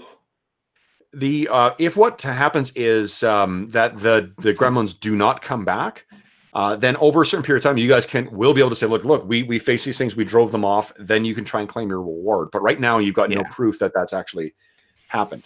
Yeah, it's been 3 days and we've had no gremlin problems. Can we bring back? Gunther would say that anyway. Like cut off trophy little bit of the Solgrind, like a tentacle. Yeah, I mean it's rotting vegetation, so. Okay, I mean, yeah, it doesn't smell very good, but Vortimer's gonna take his sword and chop off a tentacle and sort of wrap it up into a bundle. Yeah. Yeah, being very lawful, Gunther feels that he completed his part of the contract, but he also understands that without proof or evidence, such as dead bodies, that the council will consider unfulfilled. So yeah. I'm going to try to bluff them and say we drove them off because I think we did, but I'm going to poke around their nest some more. Bluff won't assist you there because again, like unless there's a proof that there's driven off, then that's not going to. The DC will be too high for a level 1 person's No, it's just that I don't think what bluff is lying to them, and I don't think that there's. Yeah. It's not a lie that they would. That's like no bluff check is going to make them think that it's raining when it's sunny. Could we ask Ragnar for a reward for saving Mange? That's the blind prophet way of thinking. He's gonna slap you in the back of the head. In the care of Kairos and Algar and Gunthar. So Vortimer and Prophet might get a share of their pay from the last section. Okay. Okay, so here's a silver piece. You feel better now, you damn mercenary. Anything else you guys want to do down here? Yes. Like I said, I want to poke around their. I want to be poking around their thing, and additionally, I'm going to use my my special spell slot to use any spell that I know that I have in my spell book that isn't in a forbidden school, and cast detect secret doors to see if there's any possible anything that they could have hidden here or anything like that. What that reveals is other trap doors that they've used to access the kind of that weird tunnel network that they've set up in here. Apart from that, no. Okay. Wish we had a halfling we could shove into one of the tunnels to find them. Mm. We could hire one, maybe. Well, not anymore. Well, there might be other halflings in town. It's not like that's the entire exhausted their supply of them. Necessarily. There's a gnome, maybe. I don't know. Okay, so I'm sorry. Was there anything else apart from Prophet? You've looked around. You've used your magic to try and figure out where these things got to, and to know Or if they're avail. hiding anything, you never know. They could have had squirreled away somewhere. Well, you guys did find that stuff last time in the shrine. Mm-hmm. Yeah. Nothing in addition to that, though. Hey, you never know when detect secret doors will come in handy. Yeah. Anything else, guys? I'm thinking about the future. Did Algar tell us about looking down into the hole where the torch used to be? No, I don't think I did. Okay.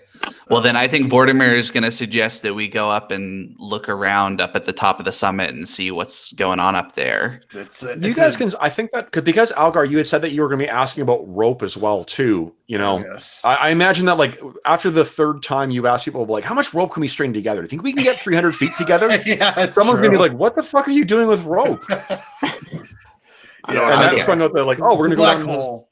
Yeah. It's a black hole. I was endless as far as I can see. Okay. Nothing. Never mind. I vote we don't try to go down the black hole. Yeah. Are you sure about that? The black hole, the hole of fiery death? No. Yeah. It's been out for how many days at this point? It's never been out before. Yeah. Yeah. We have no idea if it might come back on. Yeah. Hey, it makes it quiet around here. That Beyond would- the people yelling. Okay. At this point, we can just, claim we did the job we could and hope they pay us. I think Sure. that's the best we can do. Yeah. Really? There is no more evidence of Jenkins in the tunnels. You can check it yourself. Exactly. Okay. What, so what you kind guys, of actually before what kind of would we know like what kind of illegal activity the rope fists are engaged in for the most part? Oh my god, that's where all the rope is.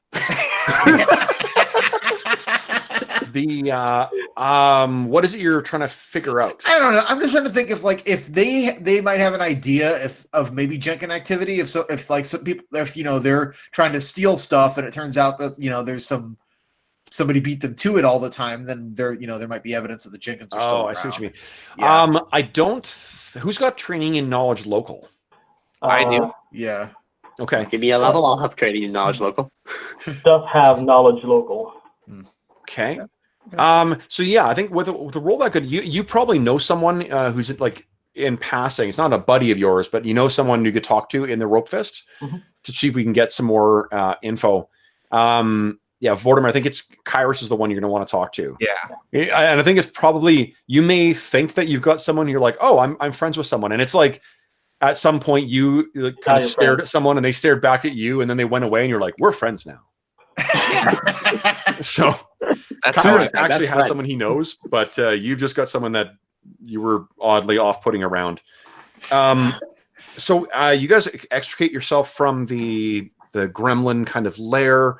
Do you want to do anything to secure this place, or? Yeah, we had an idea earlier of starting a heavy smoke fire inside just to smoke anything out. Yeah. And then sealing the entrance just so it kills everything with asphyxiation or whatever. Yeah. Yeah. I mean, there's too many holes in here to really, like they wouldn't asphyxiate in the sense of like they're going to run out of oxygen, but like if you smoke them, then they weren't able to get out. You could, yeah. Yeah, so we'll see Let's them do run that. out if they're still there or being quiet. Okay. So Blind yeah. Prophet also brings up the flaw in this plan. They travel through the Fae. They will literally just jump into another plane of existence. well, yeah, but and we can get say out. we lit a fire, they're gone. There's more proof. Sure. Yeah, true. Okay. Now, so are you gonna like spend time trucking all that stuff down there, or because I'm Yeah, we've The- got the a good portion of the day left, so Yeah. We're just, right, but so like I guess like the practicalities I'm concerned with are getting the stuff down there in the first place, which would be laborious. Getting a hold of that much, like because the size of these rooms was like 20 feet for the one and then 40 feet for the other, and then that final room is also through an underwater passage. Yeah. well, if the sound travels, the smoke should travel too, right? Yeah, it should. So if you guys, yeah, that's fine. So, I'm gonna. I'll just say that throughout the day, you're able to like grab enough junk that you think would burn, and that's we see the end of the day with all of that the smoke going, and you guys are feeling like we've done something here today. Blind prophets like you all engaged in arson. Yeah. This is our junkyard. So, Ragnar is technically, but you guys make your way back to the Foundry Tavern again, which you find yourself at in the evening, or you find yourself waiting there as usual, and the mood in the tavern is, if possible, even worse than it was the night before. Oh no! Prophet saw this coming. Once again, no one has returned. Whatever the expedition was, no one has come back. And Vortimer is going to ask Kyrus, do you think she's going to come back? That, or I'll find her body. Prophet, would you give me a sense motive check, please? Sure. Sheet opening slowly. Come on. There we go. Main sense motive. Oh, hey. Submit. Okay, great. Hey. So you guys come in, and as is, I think, I'm imagining is always the case, you sort of go to say, check in with Val before you set yourself down. Yep. And you really, because you know her so well, there's really something off in her voice. And she says, "Oh, hi, Prophet. What's wrong? I came in and I was happy because I have 6 charisma and wouldn't know better than to join the solemn room. But Val being upset and my sense motive is, what's wrong? Something's actually wrong." So she sort of like looks. You wouldn't see this, I guess, but she looks around and moves over and kind of says in a quiet voice, They didn't come back. That's 2 groups that have gone down, and neither has come back.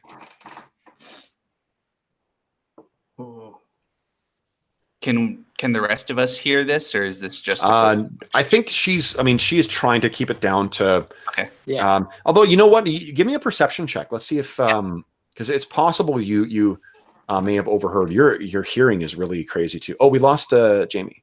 yeah. 17. 17. Okay.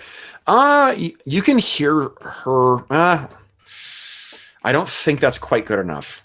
That's fine. Just because it's the tavern's not loud or anything like that. It's just she is really making an effort to try and keep it down.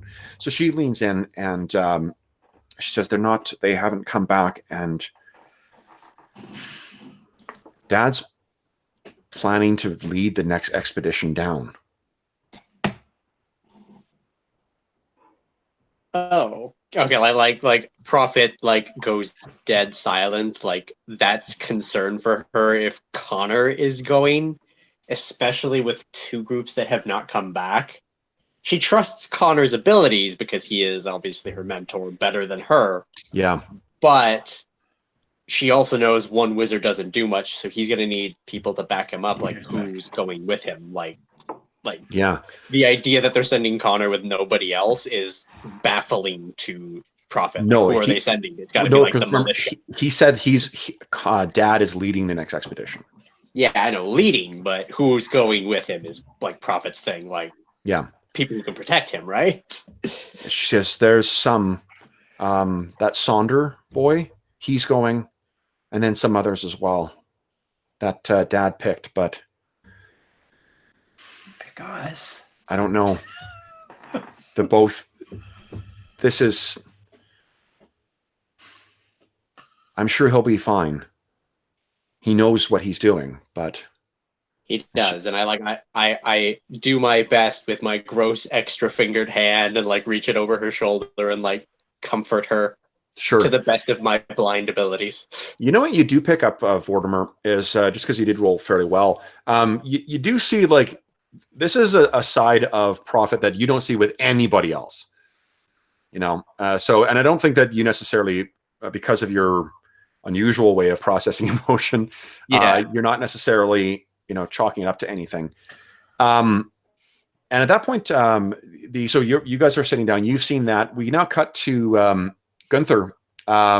You sit down again, and almost like he knew that you were going to be sitting down. The door is thrown open, and Geralt comes in again too, and he looks over at you and kind of grins and kind of gestures.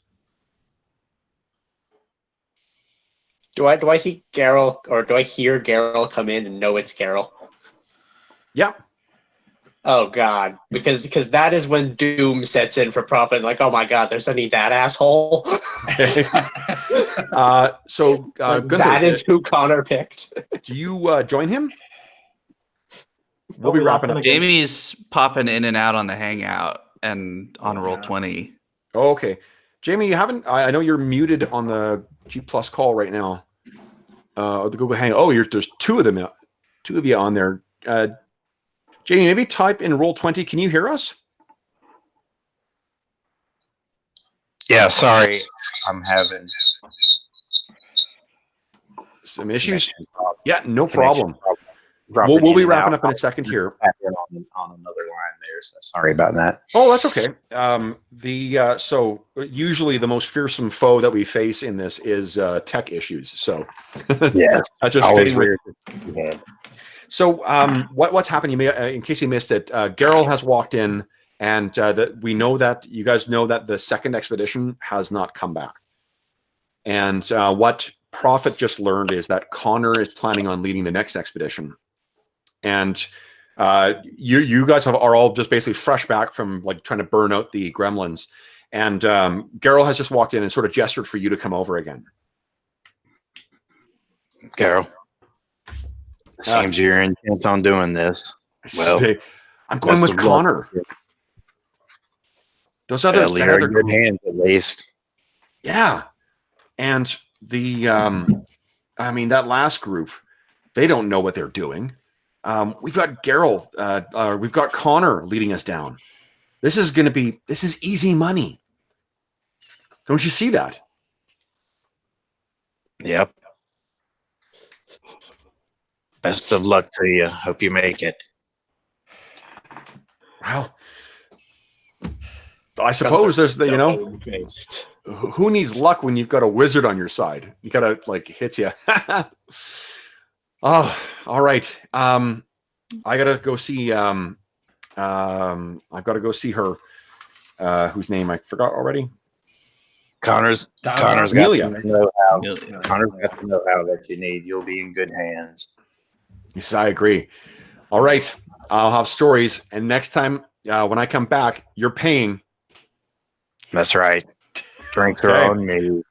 So while we're hanging out, Vortimer has been doing his scrimshaw stuff, and he's ready to show off his piece to Algar. So he's going to show him, and it's a sort of knuckle bone from an animal, and there is an expertly carved image of mange on it. And he says, Nice. "Here you go, Algar." I look respect.